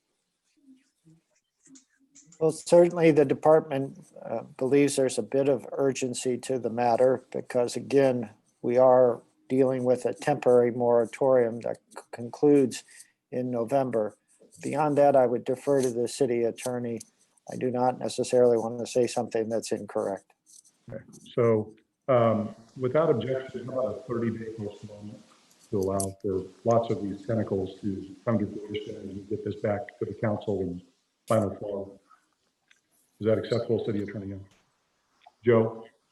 He Yes, said- sir. Council, is that 30 days? Council, okay. good with that? Councilmember Bartoni? I'm fine with the postponement. I think we do eventually. I think we're eventually going to have to move forward with this, but what's most important is that whatever we do pass is correct. So if that's another 2 weeks or 30 days, or if it's 60 days, we'll decide that, I guess, here shortly. But what's most important is that we do get it correct. We've had a lot of good questions that we need to get some answers to tonight. I appreciate all the input that we've gotten. I think some of it has been answered. We just probably need to reinforce our answers to a couple of them. But I'm in favor of it, the postponement. But most important is that we get this correct. Okay. Councilmember Dodwell? Sure. I just want to say thank you to several of my ward members who have come out and spoken about their concerns on this. I do want to remind everyone that this particular ordinance is meant to put stronger controls and requirements on areas within the city of Wildwood that do have environmental concerns for us. And so I'm fine with moving ahead with us taking a little bit more time and sharing that information that has been out on our website for several months now. Please give us a call, or please send in your questions specifically to the city clerk so that all of council can see what your questions are. If you haven't been able to raise them as much as you would like to in the forum we had this evening. But I do want everyone to understand that the reason for this particular ordinance is so that we can be more protected through certain areas of our community that we have questioned for many years now. So I think we're going in the right direction, not the wrong direction on this one. And Joe, actually, I think it would be helpful when that meeting occurs, if you could make a record of, or generate a document of, what the question or topic was that was asked, and what the city, what your answer to that is, so that it can be dispersed, and hopefully that'll avoid redundancy. Mr. Mayor, I'd be glad to do it. Thank you. Any further discussion on the motion to postpone 30 days? Seeing none, all in favor of the motion to postpone, please say aye. Aye. Aye. Any opposed? Any abstentions? Motion carries. Moving next to Bill 2570. It's for the council also for final passage, and it concerns Ward 1. Is there a motion for the second reading of the bill? Made by Councilmember Brost, Ward 1. Second by Councilmember Clark. All in favor, please say aye. Aye. Opposed? Any abstentions? Ms. Eldridge, please read Bill 2570. Bill 2570, an ordinance of the City of Wildwood authorizing the adjustment of 3 existing lots that are part of the tract of land being a portion of the northwest quarter of Section 2, Township 44 North, Range 3 East, and part of the southwest quarter of Section 35, Township 45 North, Range 3 East, are more specifically situated on the northwest corner of State Route 100 and Pond Road, which will hereafter be known as the Schneider Tracts Boundary Adjustment Plat, second reading. Thank you. And Joe, I know we saw the information in the map on this last first reading, I believe. I don't know if you have that, if you want to show it, or if you have anything else to add. If not, we can entertain questions. Up to you. I do have the map if anyone would like to see it. Oh, thank you, Julian. And So here's again, the map again. There's 3 existing lots that are part of the overall tract of land, and 3 lots will remain. They are being reconfigured. If there are any questions regarding the bill, I'd be glad to try to answer them at this time. Thank you. Okay, thank you, Joe. Any questions for Joe? Seeing none, Ms. Eldridge, would you please call the roll for final passage?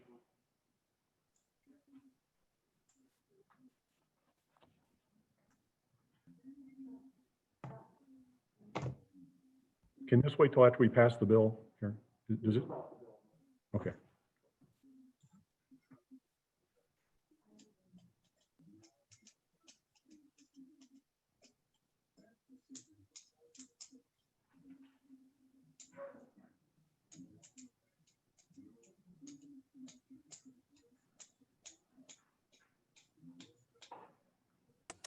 Any issue?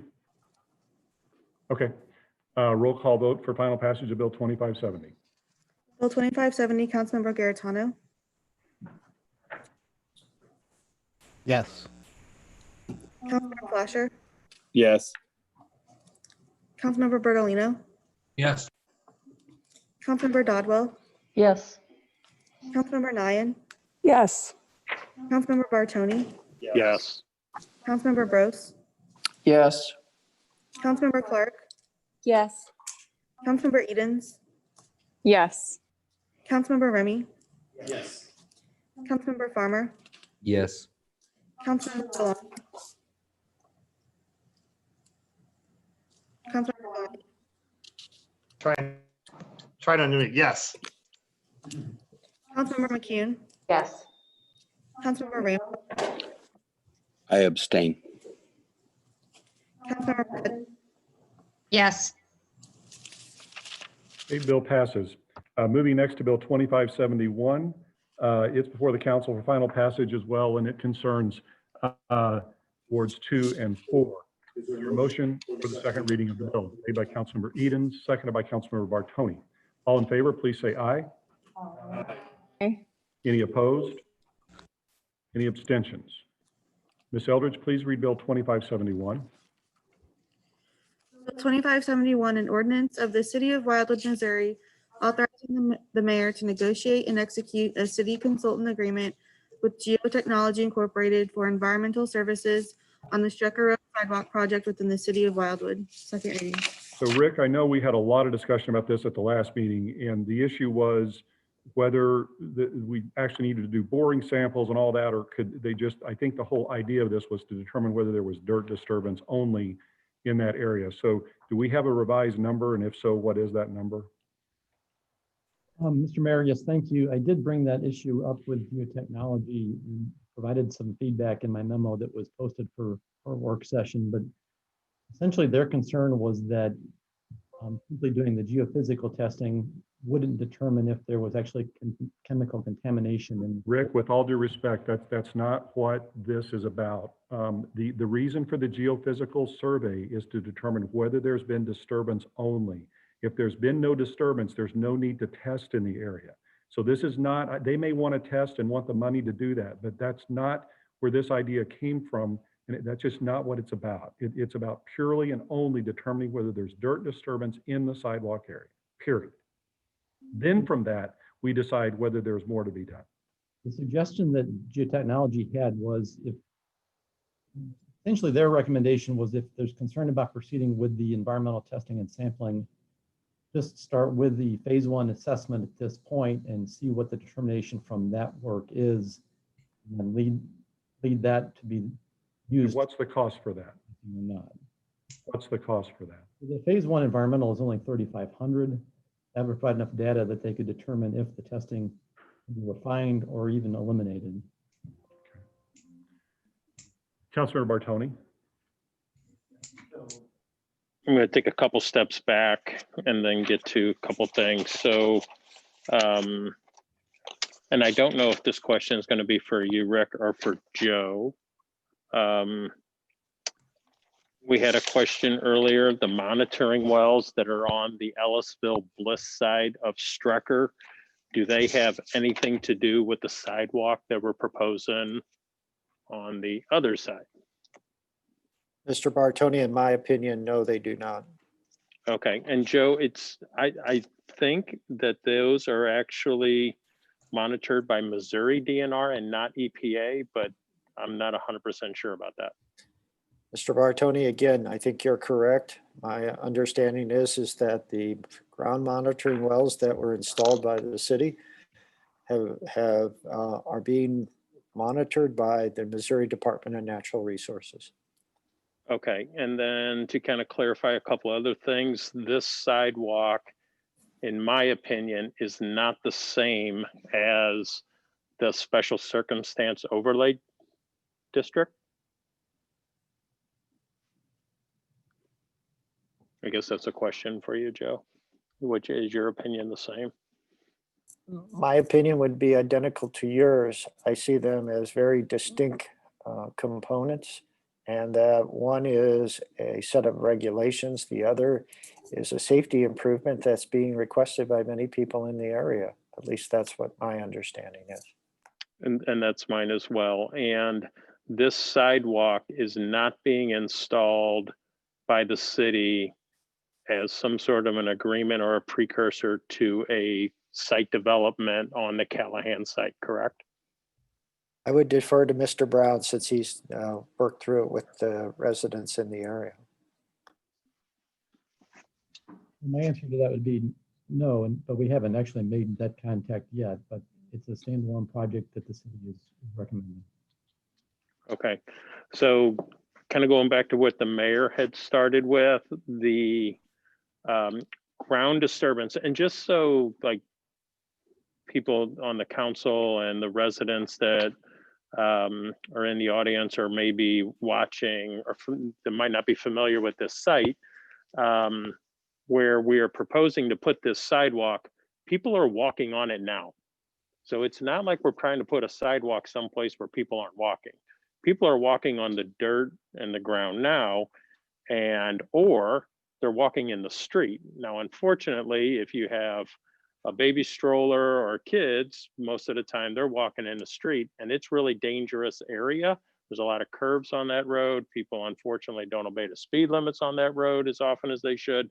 So this is really a safety issue that the city has, I don't want to say neglected, but hasn't addressed for a long time. And that's just really what we're trying to get done here. So if we're just talking about testing for ground disturbance, like the mayor had mentioned, Rick, will this phase 1 determine that?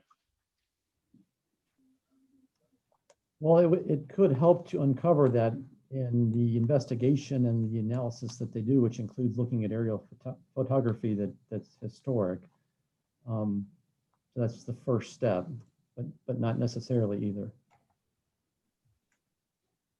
Okay, so the suggestion from Geotechnology was to proceed with just this task 1 that was in your memo, which refers to the phase 1, and just kind of let's see what happens. Essentially, you would do the phase 1 environmental assessment first, and then utilizing the data from that study, you would make further decisions regarding moving forward. Have you completed tasks 2 through 4 or not? Whether those tasks or the scope of work could be modified, potentially reduced based on the information from the phase 1 assessment. Okay, and from what I understand, this sidewalk, we are not excavating any ground, we are not digging. This is an overlay sidewalk, correct? That's correct. The sidewalk will be built entirely on fill. Okay, so we're not going to be disturbing the ground or anything that's underneath the ground. We're actually, I think a common practice on contaminated sites is to pour concrete over them. So for this specific area, I mean, we're actually kind of helping this area. So Rick, do we have to do this phase 1, or would we be able to proceed with this sidewalk without any of these tests? Certainly there's no requirement that we do this testing. It's really a question of how much due diligence we want to do on this site. Originally, quite frankly, the department was not planning on doing the testing. We were planning on moving forward. We designed the project with the sidewalk constructed entirely on fill, with the idea that that was going to minimize any impact to that whole area. So there's no requirement that we do the testing. Okay, well, I mean, that being said, and I mean, I'm one of the council people that get a lot of phone calls on the sidewalk and the safety of it, and I can certainly have a lot of empathy for the concerns with that. But since this is an overlay, if we were excavating, I would have a totally different opinion. But that being said, I mean, if a motion is required to just eliminate this testing, I would like to make that motion that we just don't do any of this testing and that we just move forward with getting the sidewalk installed, or maybe what's the best way to proceed with that?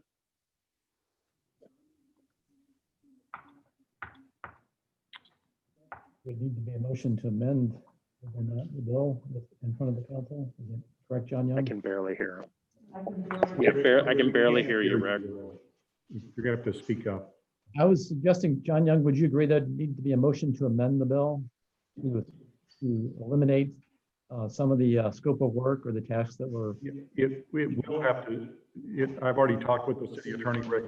Yes, we will have to amend the bill, but I want to make sure if you want to spend less than 59, because the bill refers to the exhibit, which is expansive as to everything. It includes everything from the $3,500 all the way up to the 59,000 that is not really what was planned. So yes, we're going to have to amend this, but I want to make sure we get Councilor Bartoni's, I want to make sure I understand his comment. Are you saying you're supporting the 3,500 review Well, or no review? So, well, and if the phase one is not even, like required for us to move forward with this, then I would make the motion that we eliminate, all of that and just move forward with the installation. Here, can I ask, I'm a little confused on this, so a point of order or something, just to kind of understand what you're talking about, what he's talking about. You were really quick to say it has nothing to do with the chemical contamination. So I'm really confused on what we're doing here. So I think on this one, and the city attorney can correct me if I'm wrong, but I think it would be best if we had a closed session discussion on this, because I don't feel comfortable telling you my reasoning behind suggesting that this testing be done without a closed session.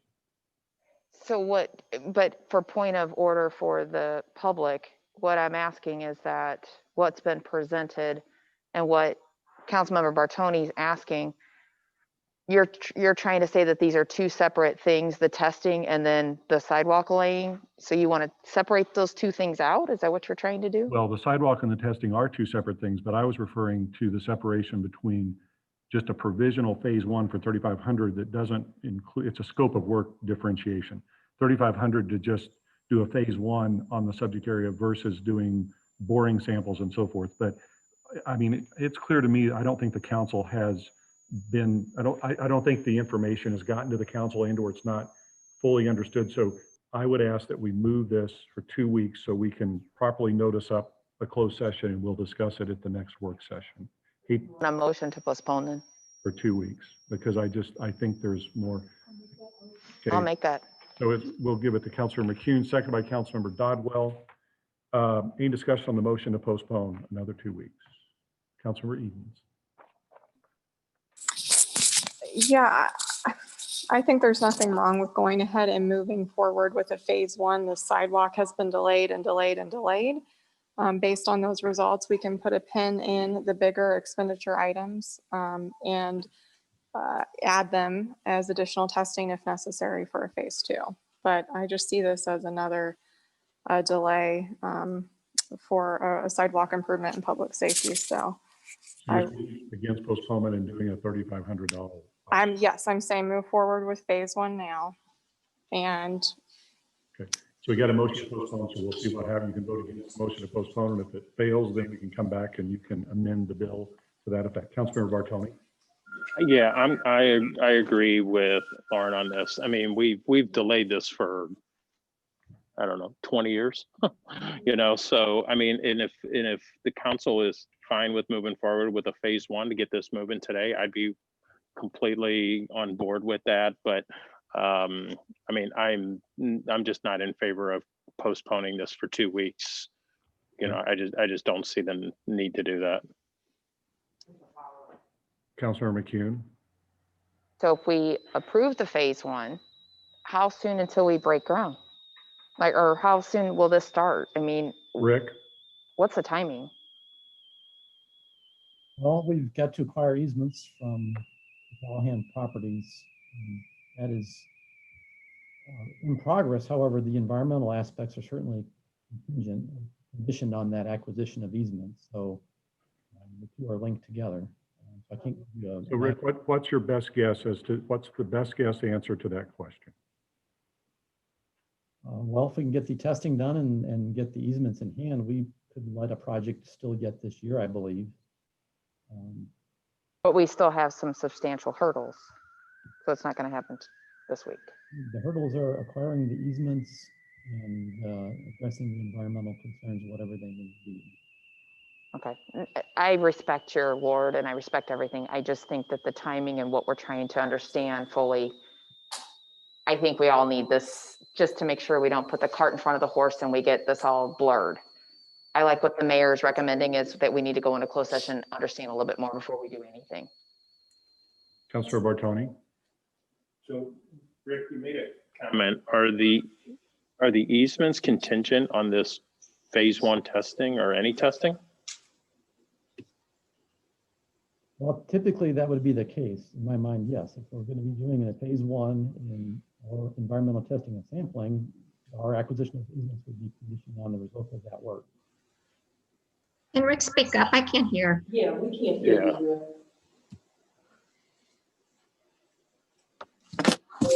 I apologize. Yes, the acquisition of easements would be conditioned on the results of the environmental testing and sampling or the phase 1 environmental assessment.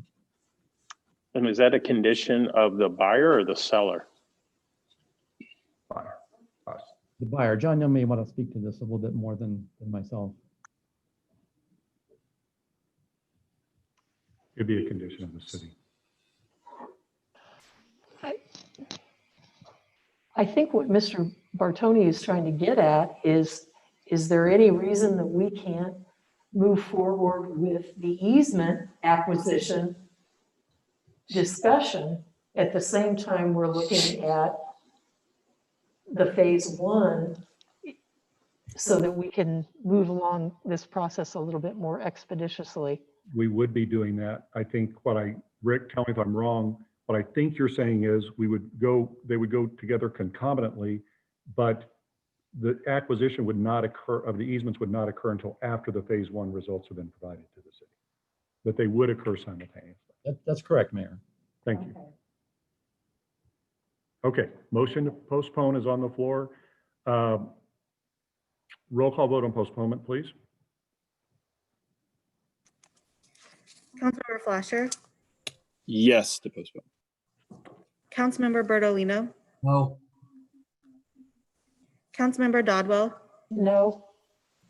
Councilmember Nyan, No. Councilmember Bartoni, No. Councilmember Bros, Yes. Councilmember Clark, Yes. Councilmember Eden, No. Councilmember Remy, No. Councilmember Farmer, No. Councilmember Galani, No. Councilmember McCune, Yes. Councilmember Rambo, No. Councilmember McCutcheon, Will you restate the motion, please? The motion to postpone. No. Councilmember Garitano. Motion to postpone fails. So now we're back to the main motion. You wish to amend to require only the $3,500 phase 1. Is that correct? Yes, and if possible, Rick, do you think we'd have the results by the next council meeting to add any additional funds if the test indicated we needed additional tests? I will see if I'm approved to do this. I will see if we can have the phase 1 completed by the next city council meeting and provide those reports. That would be wonderful. I'd like to keep the ball rolling. Okay. We're just going to change section 2 from 49,800 to 30 of the bill. So that's the amendment. Is there a second to the, seconded by Councilmember Bartoni? Discussion on the amendment? See, Councilor McCune. Forward to phase 1 with the city's going to buy the easement. No. This is We're not a doing the sale. phase 1 to determine whether we want to buy the easement. Okay, that's what I want to make sure that, because there's so much involved and so many moving parts, then I'm, Okay, fair enough. All in favor of the amendment to 3,500 in section 2, please say aye. Aye. Any opposed? Did someone second that? I can't hear you. I'm sorry. Okay, I didn't catch who seconded that. I'm sorry, I can't. I didn't catch who seconded that, the motion. It was seconded by Councilor Bartoni. Yeah. Okay, motion, we just voted on that, so motion passes. So now we're, oh, I'm sorry, I forgot that. Did I forget to ask abstentions? Okay, my apology. You abstain. Any other abstentions? Any no votes? In case I forgot that one. I'm sorry, Councilman Flasher was no. All right. So now we're back to the main motion as amended with 3,500. Roll call vote for final passage of Bill 2571 as amended.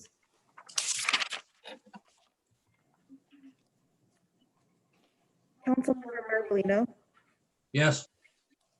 Councilmember Dodwell, Yes. Councilmember Nian, Yes. Councilmember Bartoni, Yes. Councilmember Bros, Yes. Councilmember Clark, Yes. Councilmember Eden, Yes. Councilmember Remy, Yes. Councilmember Palmer, Yes. Councilmember Jelani, Yes.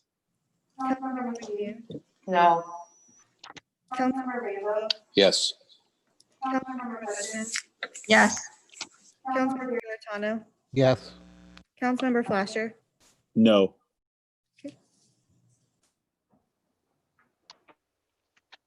Okay, bill passes. Moving into resolutions. The first resolution, we have no first readings. Resolution is 2020-19. It's before the council and it concerns all wards. Is there a motion to adopt resolution 2020-19? Made by Councilmember Gaetano, seconded by Councilmember Dodwell. All in favor, please say, oh, hold on. Ms. Eldridge, please read the resolution. Resolution 2020-19, a resolution of the City Council of the City of Wildwood, Missouri, requesting that St. Louis County, Missouri distribute $47 million of CARES Act funds on a per capita basis to the municipalities within the county to be used for eligible expenses, authorizing the city administrator of the City of Wildwood, Missouri to accept CARES Act funding and execute a municipality relief program funding agreement with St. Louis County, Missouri on behalf of the city, and confirming agreement to indemnify and hold harmless St. Louis County from such distribution.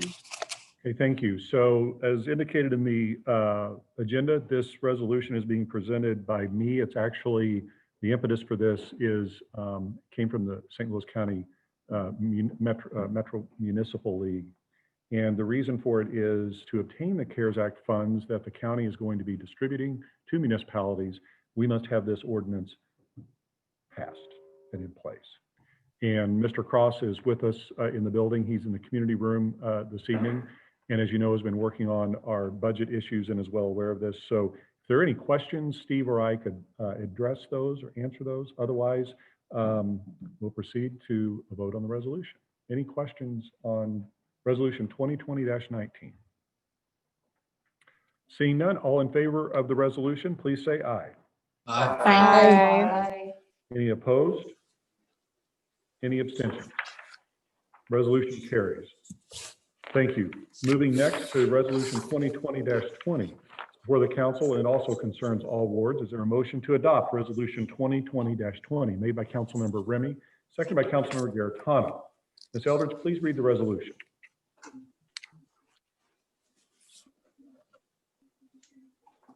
Resolution 2020-20, a resolution of the City Council of the City of Wildwood, Missouri, directing the opening of the City of Wildwood Playgrounds. Thank you. Councilmember Remy, do you wish to speak on this? I think it's self-explanatory, but you want to add anything?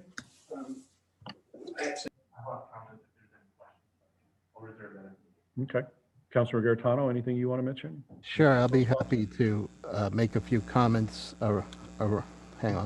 make a few comments regarding the resolution here.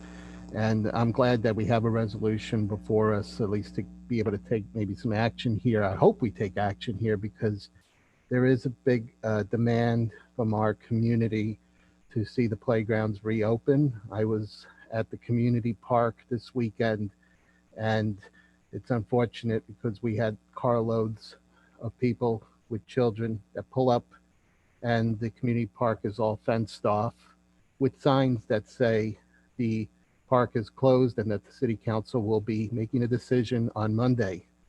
And these folks are people that live here in the community that would like to be able to use the playground. So it makes it challenging. And you know what's disappointing really for me after we talked about it the last time is that the playgrounds are opening up already. St. Louis County already opened up the playgrounds. We have municipalities around here that have reopened the playgrounds. And so now we have all these places that are opening up playgrounds, and Wildwood has not yet opened up the playground. So the intent here is hopefully to simplify it as much as possible. The material here is like a menu. It's the opportunity to be able to see what kind of actions there are. There was some really good, thoughtful discussion at the last meeting. Obviously, there are some measures that could be taken. We always do an annual pressure washing at all our playgrounds every year at the start of the season. And we haven't done one yet this year because the playgrounds have been closed. So automatically, that's something that I think should be done. Let's clean up the playgrounds, get a pressure washing there. But certainly, we talked about the hand sanitizer stations, so that at least there's something there for people to use. And, people, there'll be some signage there that lets folks know, what to abide by in using the playgrounds so that they can have a safe experience. And, certainly people are open to taking on additional precautionary measures, just like you would if you were taking public transportation or flying on a plane. If you want to wipe down things, that's something that folks can always do. So I'm just hopeful that we can make some progress on this because we've got a lot of folks counting on us. Councilor McCune. Thank you. And I like the resolution. I'm for playgrounds, but I just wanted to kind of read into this as my research today from the Rockwood School District. So one of the assistant principals of one of the Rockwood school districts, I had a conversation with and asked just kind of this in line with what Rockwood was going to do for the K through second that are returning shortly, because I think they're the most germ bugs. I hate to say, but they're not the ones that are so hand sanitizer or wearing masks. So she stated that on their playgrounds, their regulations is they created zones on the playground. Students will be assigned a zone to play in based on their class. A whole class will play in zone 1 on Monday, zone 2 on Tuesday. We will have 4 zones, color-coded equipment to go with each zone. I asked, are they going to wear masks? It depends on what they choose to do. If they are playing basketball, base, kickball, jump roping, whatever, on the playground, no, they don't have to wear a mask. If it's non-physical, like sitting, talking to friends, or sidewalk chalk, then yes, we will also have them wear masks to line up and return in and out of the school. So, and I asked if I could release this, and she said yes. So she said the custodians are sanitizing with a mister each evening, and any students uses areas. We are disinfecting the playground structures daily in the morning before use, and the bags of colored equipment between each recess. Inside teachers are disinfecting surfaces as needed throughout the day. So I just want to make sure that we're not conflicting with the playgrounds that Rockwood's getting ready to open up for our K through second graders. While we're requiring masks and we can shut it down if they're not compliant, but the Rockwood playgrounds, they're allowing them to play on them with no masks. So I just want to, because we are Rockwood surrounded, I don't want to conflict between the two and see if there's any problem. So I'm just asking for that. I don't want it to shed light. I'm in support of this, but I want to do it the right way. So this was shared with me. They said I could fully disclose it. So it just open it up. And I will direct it to you, Dr. Remy, just to get your input on it. If that's okay, Mayor. Councilor McCutcheon. Oh, yeah, I'm totally in support of this, but I also want to keep our children as safe as possible. I mean, as the Ward 5 resident stated today, and I've talked to several of them on the phone, this is important for the child's development. It's important for their socialization. The parents need that as well. But I would like to see, I mean, Councilmember Garantano just brought up the fact that playgrounds are usually cleaned at least once a year. So it would make me feel a whole lot better opening up the playground if we went ahead with the one-time cost of $1,450 to go ahead and prepare our playgrounds. Some of the other issues, the cost on there was like maintaining restrooms and cleaning those up. We do that anyway. So that really is not an additional cost to be opening up the playgrounds because that's an ongoing cost. But I would feel much better if we would at least at one time go ahead and disinfect the playground at the beginning. While I would like to see the disinfectant ongoing, I know that's not going to happen. I know that's costly. Do want to open up the playgrounds for the children and the families, but I would like to see the one-time disinfectant cost of $1,450. Thank you. Councilmember Remy. Sure, I appreciate that. My questions, can I share screen?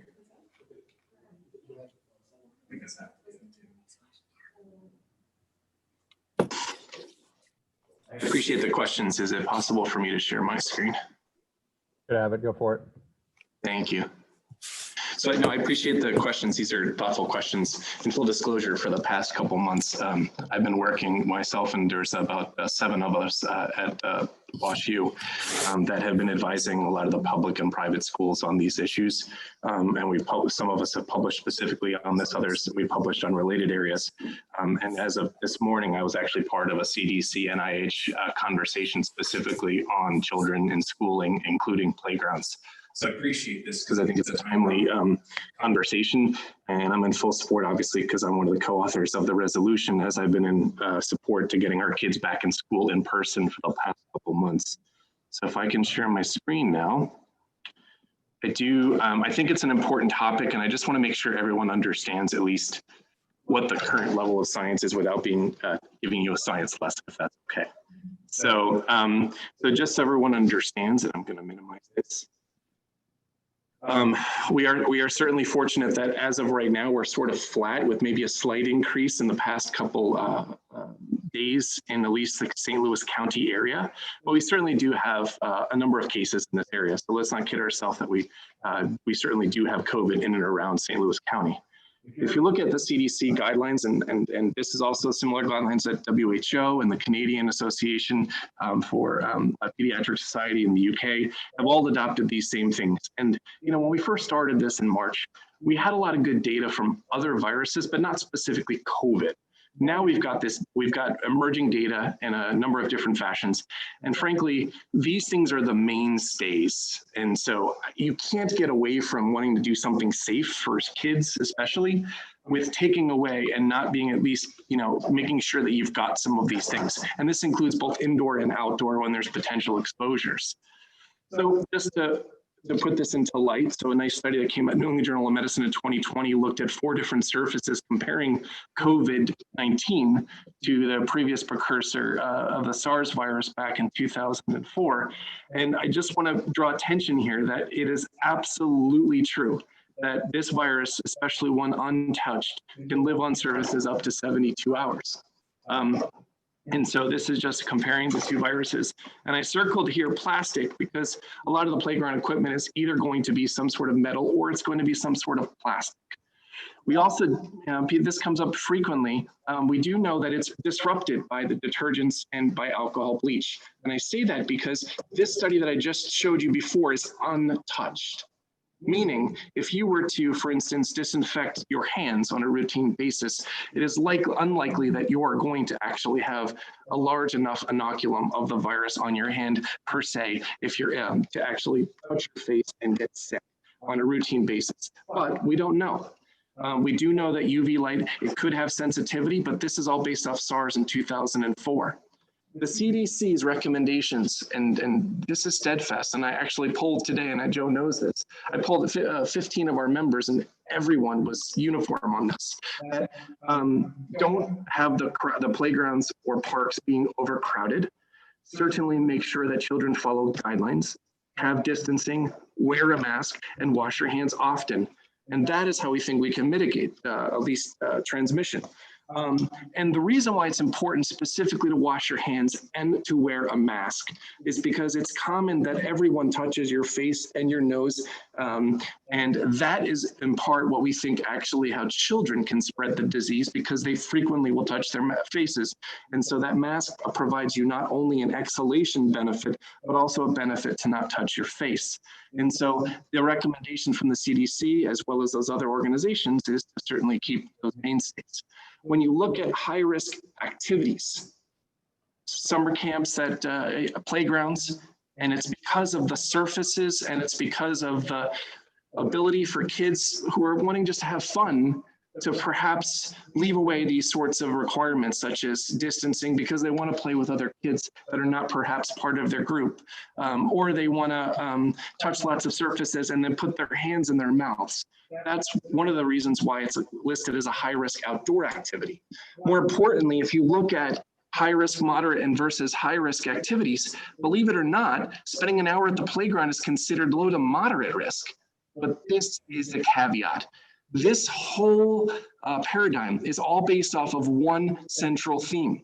These risks are based off of assuming that you're following wearing a mask, washing your hands frequently, and maintaining distancing.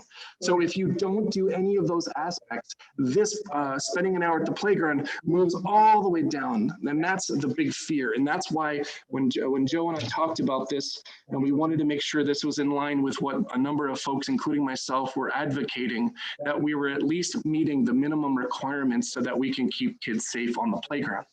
And then if you look, this is right out of McMaster University Health Forum that was just recent. These are the high risk transmission, critical risk factors on playgrounds. This whole commission was just on playgrounds. And it says, make sure, you look, the risk factors are lack of hand hygiene, lack of mask wearing, lack of physical distancing, large gatherings, washrooms, and then certainly other aspects of the park. So just to put it in perspective, let's say for masks, what you're looking at is the different particle sizes of a bunch of different potential transmission viruses.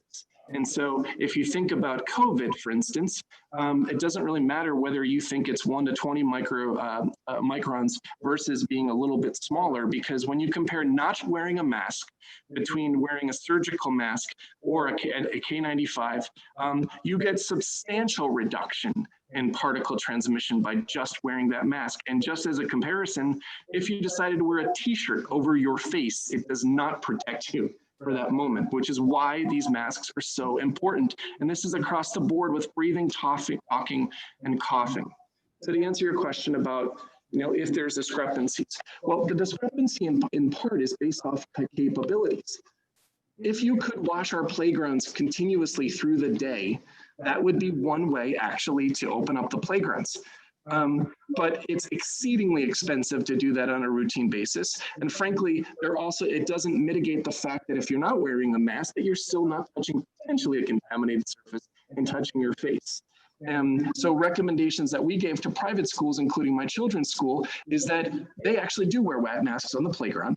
But when they're outside and they're 6 feet apart and they're not playing on the playground, but they're having quiet time, they get a mask break for up to 2 to 3 minutes. And that's in line with what most organizations would recommend.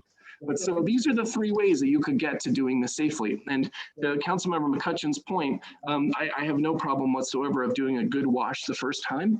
I don't think doing it weekly, which is what we debated last time, is actually going to be effective for anything because it's just not frequent enough. And so if you want to mitigate it, this is why Joe and we went with method number 2, which is except for children under the age of 2, which is the current recommendation, we recommend that, or not recommend, we require that children wear masks, adults wear masks, there's social distancing between groups, there's hand hygiene with provided hand sanitizer or your own hand sanitizer. And then certainly as a city, we just need to make sure that we're not exceeding large gatherings at these playgrounds at some point if it's a really nice day, because if that's the case, then we're going to have to be careful about should we selectively have hours and things, just like the amusement parks and other places have those sorts of requirements. And thus, that's how we arrived at this resolution. It provides a safe, but the minimum requirements to be able to open up our playgrounds. And as Mr. Vunich had let us know, this would probably cost on the order of about $600 or so, sir, to open up with hand sanitizer. And then when you add in the aspect with Ms. McCutcheon, which is totally reasonable, you're looking at a first month of about approximately $2,000 and then $600 from that point on. But I do think that these requirements are important because it provides what we think are best practices by our public health community, and I hope you support it. Thank you. And so, just 1 second. So, Councilor Remy, you said that you were okay including Councilor McCutcheon's suggestion for initial cleaning? Yeah, absolutely. In fact, is the second in favor of that? Is there any objection from any member on the council, whether you're going to vote on this or not, just to expedite the discussion of that additional requirement being added to the resolution for debate? Is there any objection to that? All right, seeing no objection, that will be what the main motion is. Council member, that will be the resolution. Councilor Edens.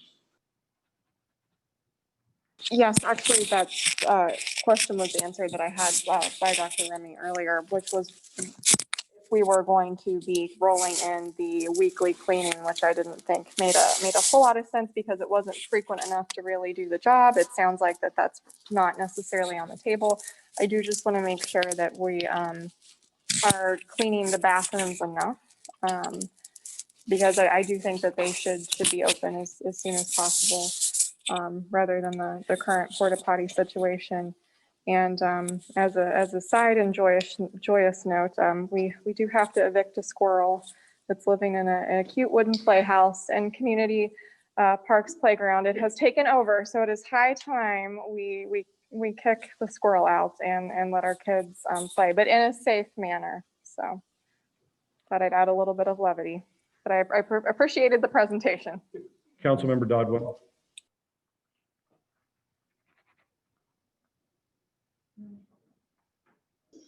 Hit the wrong button there. Sorry, guys. I just wanted to make sure that this is fantastic. I think we do need to open our parks. And thank you, Dr. Remy, for providing us with some guidelines for safety for all of our children and the adults that are accompanying them, since they seem to be at higher risk than the children even are. I just wanted to ask, are we going to be posting information about what the requirements are at the parks in several different locations in said park, so that any resident who perhaps doesn't read our resolution or doesn't read the newspaper or doesn't look online enters the park, they know what the requirements are? I just want to make sure we include that in this process. So it's not in the body of the resolution. Yes, I didn't see it in the resolution. We'll handle this, Councilor Garetano. Yeah, I think, things like that, we should just leave it to the discretion of the Department of Parks. I think this is common sense, what we're talking about here. I mean, already people have been getting the message for the last several months about what things you should and shouldn't do. And remember, we're talking about a resolution here. So we're not passing an ordinance. We're not passing law. So No, I understand that. I want to make sure folks understand. I mean, the resolution is, by definition, a sentiment of the council. It is an opinion. So it is different. This is not like we're passing a law. So, our police have more important things to do. And I think we can trust our residents in the community to make the best decisions. And we want to provide them with the information. We'll talk with Joe and see what can be done practically to put some kind of notice. I understand that, Councilmember Garetano, and I don't disagree with it, but I do feel that we need to put some type of reminder up there for individuals, maybe a babysitter that's a teenager that comes through with a group of kids or something. Councilmember Nyhan. Did I see your hand earlier? Yes, I'm sorry. And kind of my questions have been answered, except now that I'm listening to Katie, I'm looking here under section 1, and it says playgrounds and playground equipment located within the city's park contingent upon signage compliance by all users. So does that not say that there will be some kind of signage? It's there. It's in there. Okay. Yeah. Well, I thought you were saying, okay. Okay. Thank you for making that clear. Councilmember Clark. Sorry, I misunderstood. I was just looking over the cleaning, and I hear that the cleaning is going to be power washing, and then I read that there's cleaning, and I just want to know what it is we're cleaning with. Is it one of the handful of chemicals that will eradicate the virus, or is it just dish soap? I think the intent is that we would do our best to eradicate whatever virus is there. But I would like to see what that is and see the MSDS on it for the material safety data sheet, and just to make sure it's something that is safe for the environment and safe for the children and will actually work. So council members, I'm just going to suggest these are all very good points. We had a lot of discussion on this. I'm going to do my best to just kind of nudge the conversation along here to a vote. So we had a lot of discussion on this at the last meeting. Now I've got 4 other people wanting to speak on this. We've got a lot left on the agenda. I would just suggest if there's something in this resolution that you simply cannot live with, say what that is and see if we can hash it out and get it resolved, similar to what Councilor McCutcheon did earlier. Otherwise, I would just ask that when I call on you, if you have anything new to add, feel free. Otherwise, let's move please to it. We've had a lot of discussion on it, 2 meetings. And so now we're going up. All right, so Councilmember Flasher. I don't have a whole lot of new to add to it. My biggest thing is what Mr. Giarratano just said was, at this point, most people know what the restrictions are and what the requirements are. And for that reason, I feel like a lot of people have the masks, they have the sanitizer. Is that something that the city needs to take on as far as cost with the sanitizing stations? I'm all for the cleaning it to get started, but can we put that responsibility on the residents at that point to provide their own sanitizer and save us $600 a month? That's my thoughts there, and that's kind of the one thing that kind of catches my eye in the whole thing. Just the cost in general. Councilor McCutcheon.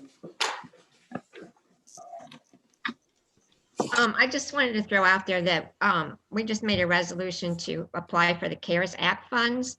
Under the funds, they have a public health expense item related to COVID-19. And part of that includes disinfection of public areas, and it includes in that specifically playgrounds. So we might be able to recoup some of this cost if we receive some of the CARE Act funds. I just wanted to throw that out there for information purposes. We would be able to. Councilor Galani. Thank you. Yeah, I would just like to say that I'm in full support of opening the playgrounds immediately. I think they should have been open a long time ago. What my issue is, and where I have a problem with the bill, is regarding the mask requirement as a mandate. And I think we start talking about compliance and mandates and restrictions. And I think that the local, state, and federal governments have already far overstepped their boundaries and infringed on folks' civil liberties, far exceedingly where they should have to this point. And I think when you continue to issue, mandates and requirements and telling people how they need to do it, and if they don't do it, they'll receive punishment by way of closures and further restrictions, I think you're just setting the stage for further frustrations and neighbors to judge each other and arguments to take place at the playground. I think that for starters, I have all the respect in the world for Councilman Remy's presentation and his opinion as a medical professional. And we've had conversations about this as well. And what I will say, though, is that regarding the masks, saying that it's recommended for folks to wear a mask or use sanitizers and that type of thing is perfectly okay. But to call it a requirement, I think, is just far exceeding what our scope of judgment ought to be, and really what our right as a councilor and a local government should be. So especially considering what Councilman Giarratano brought up regarding the fact that this is not an ordinance or a law, this is a resolution. How can we impose requirements and mandates in a resolution that strictly is to open a playground? So I have a strong issue with that, and I can't support this resolution with that mandate in force there. I also would like to say that in our local region and area, there is absolutely zero evidence or factual data to support that folks that are wearing masks are safer than folks that aren't. The data in the surrounding counties like St. Charles, Franklin, I use St. Charles especially because the population there is very similar, and they've had very, very limited to no restrictions on social gatherings. They've had no mask mandate in place. And the level of COVID issues in St. Charles County is actually less than that of St. Louis County, but very close to the same. So, and lastly, I'll point out the fact that while cases of COVID tend to run high and they're still prevalent out there, the numbers of hospitalizations and deaths in the region and even the country for that matter, the death rate continues to plummet regarding this illness. So while it does exist and it is an issue, I think treating it like leprosy and pretending like we all need to hide under rocks and be scared to death, we're way past that. And I think that as a government, we need to let people make choices on what's best for them and their families. Open the playground, it's taxpayer funded. The public owns those playgrounds. They should have the right to go there and make the decisions on what's best for them. If they're scared, they're frustrated, they're concerned, they should stay home and use the playgrounds in their backyards or take a walk. But they should have the right to choose what they like to do without us telling them how they have to do it. That's just my opinion. Thank you.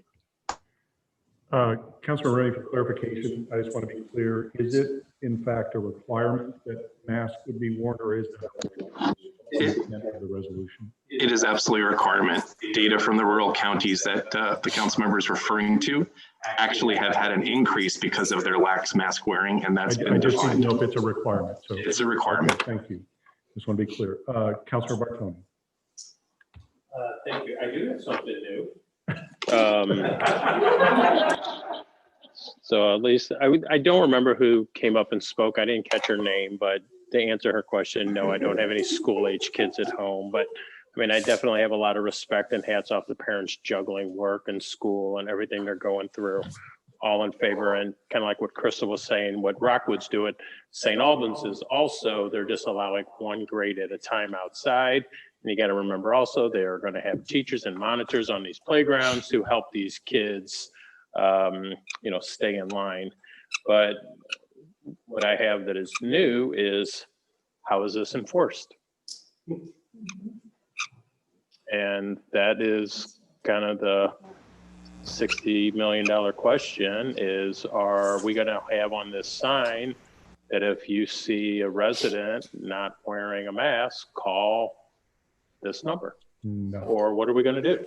You know, so if we're not going to, I mean, you know, we all know people who think this is more of a political joke than a medical actuality. And they're going to be on these playgrounds, and I don't have to do this and I don't have to do that. And, you know, I'm not concerned about the parents that do wear the mask, and our resident that was up here earlier, I'm sure that she will be very safe with her family and her kids and everybody around her. But it's the people that show up that aren't. And that's a concern that I have. So I mean, that's what I have new, and I'm kind of getting crickets. Councilmember Rambo. Yeah, first I want to thank Dr. Remy for the science lesson he promised not to give us, and say that I found it useful. It's great for us to make hard science-based decisions in matters like this. So thanks for that. I agree with Councilmember McCutcheon. I think the initial cleaning, my new thing is that I want to remind everybody that the initial cleaning actually removes foreign matter that harbors the virus. And so it's really important to do that initial scrub down. I'm not sure that continuing sanitation helps much based on Dr. Remy's data and what we discussed in the last couple of weeks. Okay, seeing no further discussion, the motion, the resolution on the floor is as you have been presented in your packet, with the exception that it includes an initial cleaning as suggested by Councilman McCutcheon that the council agreed would be part of the resolution. Roll call vote on the resolution, please. A yes vote is to pass the resolution, and no vote is to not pass. Councilmember Dodwell. Yes. Councilmember Ryan. Yes. Councilmember Bartoni. No. Councilmember Brose. Yes. Yes. Councilmember Clark. Yes. Councilmember Edens. Yes. Councilmember Remy. Yes. Councilmember Farmer. No. Councilmember Galani. No. Councilmember McCune. Yes. Councilmember Rambo. Yes. Councilmember McCutcheon. Yes. Councilmember Garitano. Yes. Councilmember Flasher. Yes. Councilmember Bertolino. Yes. What was, I didn't hear Councilmember Bertolino. Did you get his? Okay, great. Okay, thank you. Right, resolution 2020-20 has passed. Moving next to resolution 2020-21. It's before the council. It concerns Ward 6. Is there a motion to adopt resolution 2020-21? Made by Councilmember Rambo, second by Councilmember Clark. Ms. Eldridge, please read the resolution.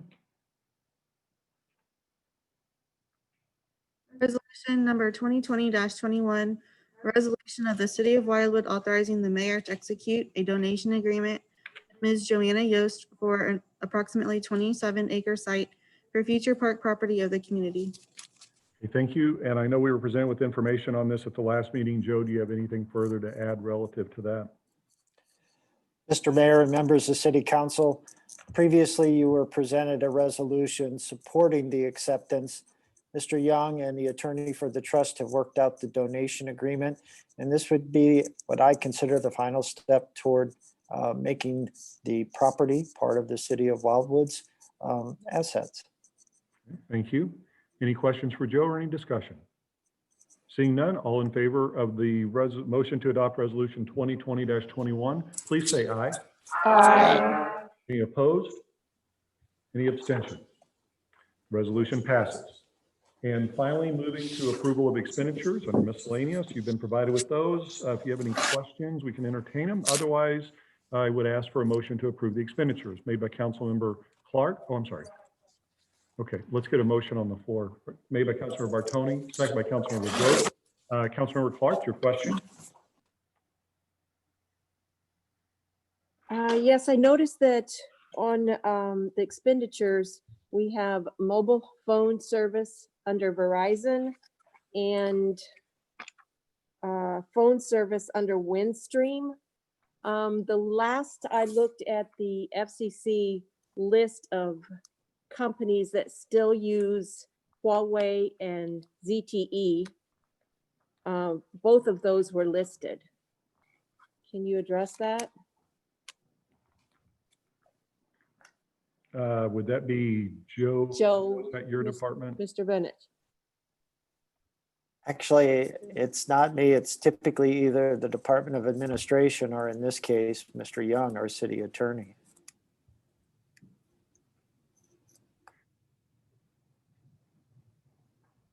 The short answer is I don't know the answer to your question.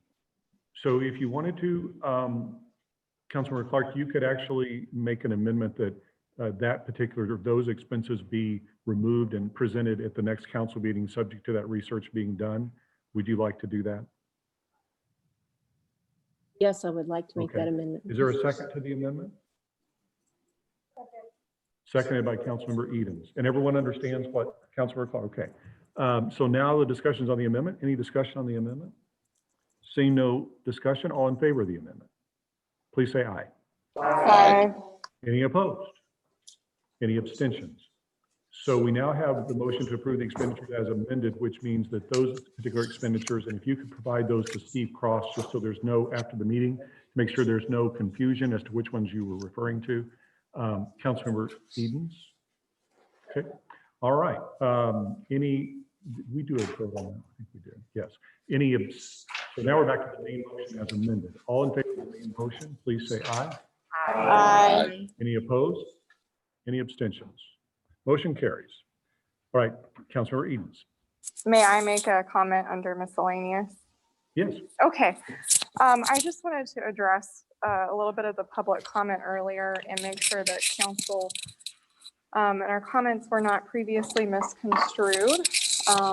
We had a closed session on legal matters. We did not have a discussion of something that should have taken place in the public sphere. We have a very good city attorney who will stop that from happening if we go off the reservation, so to speak. So when we said the word history, what we meant was history of the lawsuit, and that's what was discussed. So I wanted to clarify that. Thank you for that clarification. Councilmember McHugh. Just one question from the public. When we throw up the maps and stuff that were on Zoom tonight, the people that were sitting in the audience could hear the audio, but they couldn't see necessarily, like some only had phones. Is there any way that we can maybe put it up on the TVs that we paid for them to view what we're seeing as well? That's a technical question that we'll defer to Julian and others between now and the next meeting. I have no clue about that. It was just the public was asking if they're sitting here, could they maybe see the maps? So Okay, thank you. that's all I have. Anything further? All right, seeing none, let me look across the screen real quickly. Seeing none, okay, I would ask for a motion to adjourn. Made by Councilor Bartoni, seconded by Councilor McCune, non-debatable. All in favor of the motion to adjourn, please say aye. Aye. Aye. I'm sorry? We don't need that. And that's a separate meeting. That's not this meeting. That's work session. Thanks for the suggestion, though. Okay, motion, all in favor, please say aye one more time. Aye. Any opposed? Any abstentions? So we now have adjourned the main meeting of the council. We're going to return to the work session that we recessed earlier and conclude that. And then we will adjourn that meeting the same way we adjourned this one. Thanks to everyone from the public who listened to us and joined us this evening. And thanks for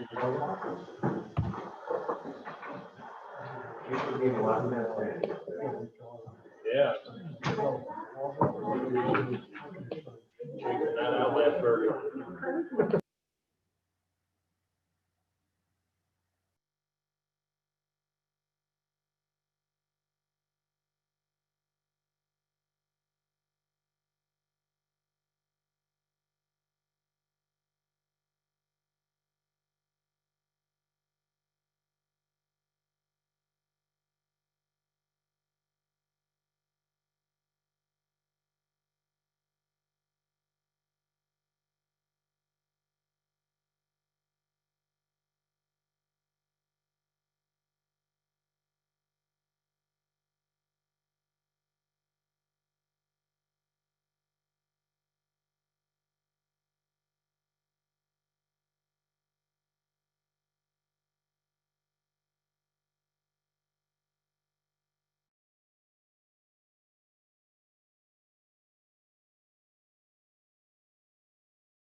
find out if we can pierce that road out thing at all? We'll look into that, yeah. I don't know, I just, if there's a way. Thanks.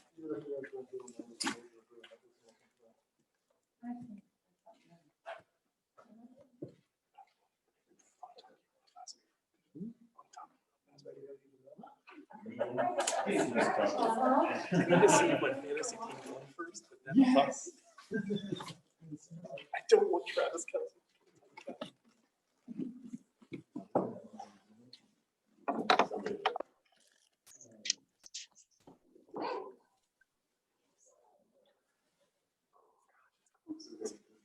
While we're waiting, tell your wife thank you for your service. Oh. And her retirement, I saw that, that's amazing, 20 years, she was in the military. Oh, wow. Oh, wow, Yeah. that's great. Liked it. Air Force, that's great. Tell her thank you. Yeah. And how many kids you have? Four. There you go. Lafayette High School is a girl who won the national wrestling. Yes. That's amazing. We should get her to people how we come. That's actually how we decide everything from now on. We wrestle it out. Yeah. We can leave it off the gun.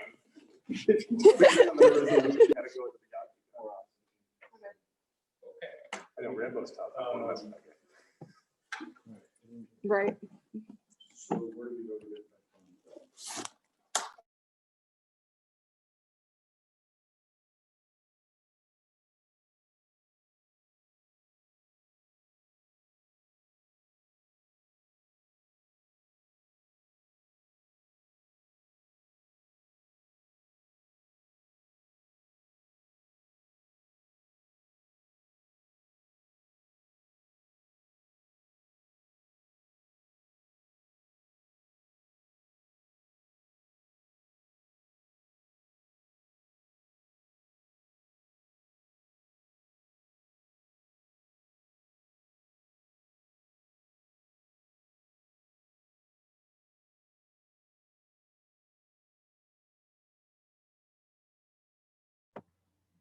Joe, do you have any idea when the parks will be open? If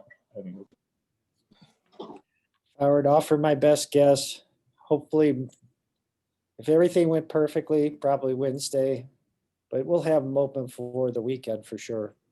Okay, thank you. You probably. Already had our chance to. I'm on. I'll be on and then I'll show you. Yeah, get everybody's view. I'll get everybody's view. I got half. Oh. There you go. 452-669-612.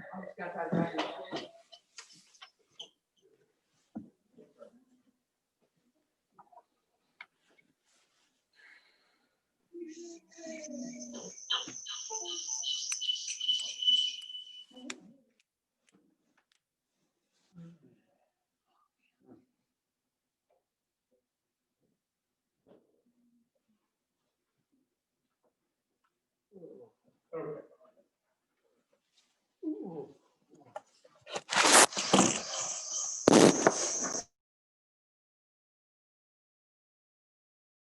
So we have now.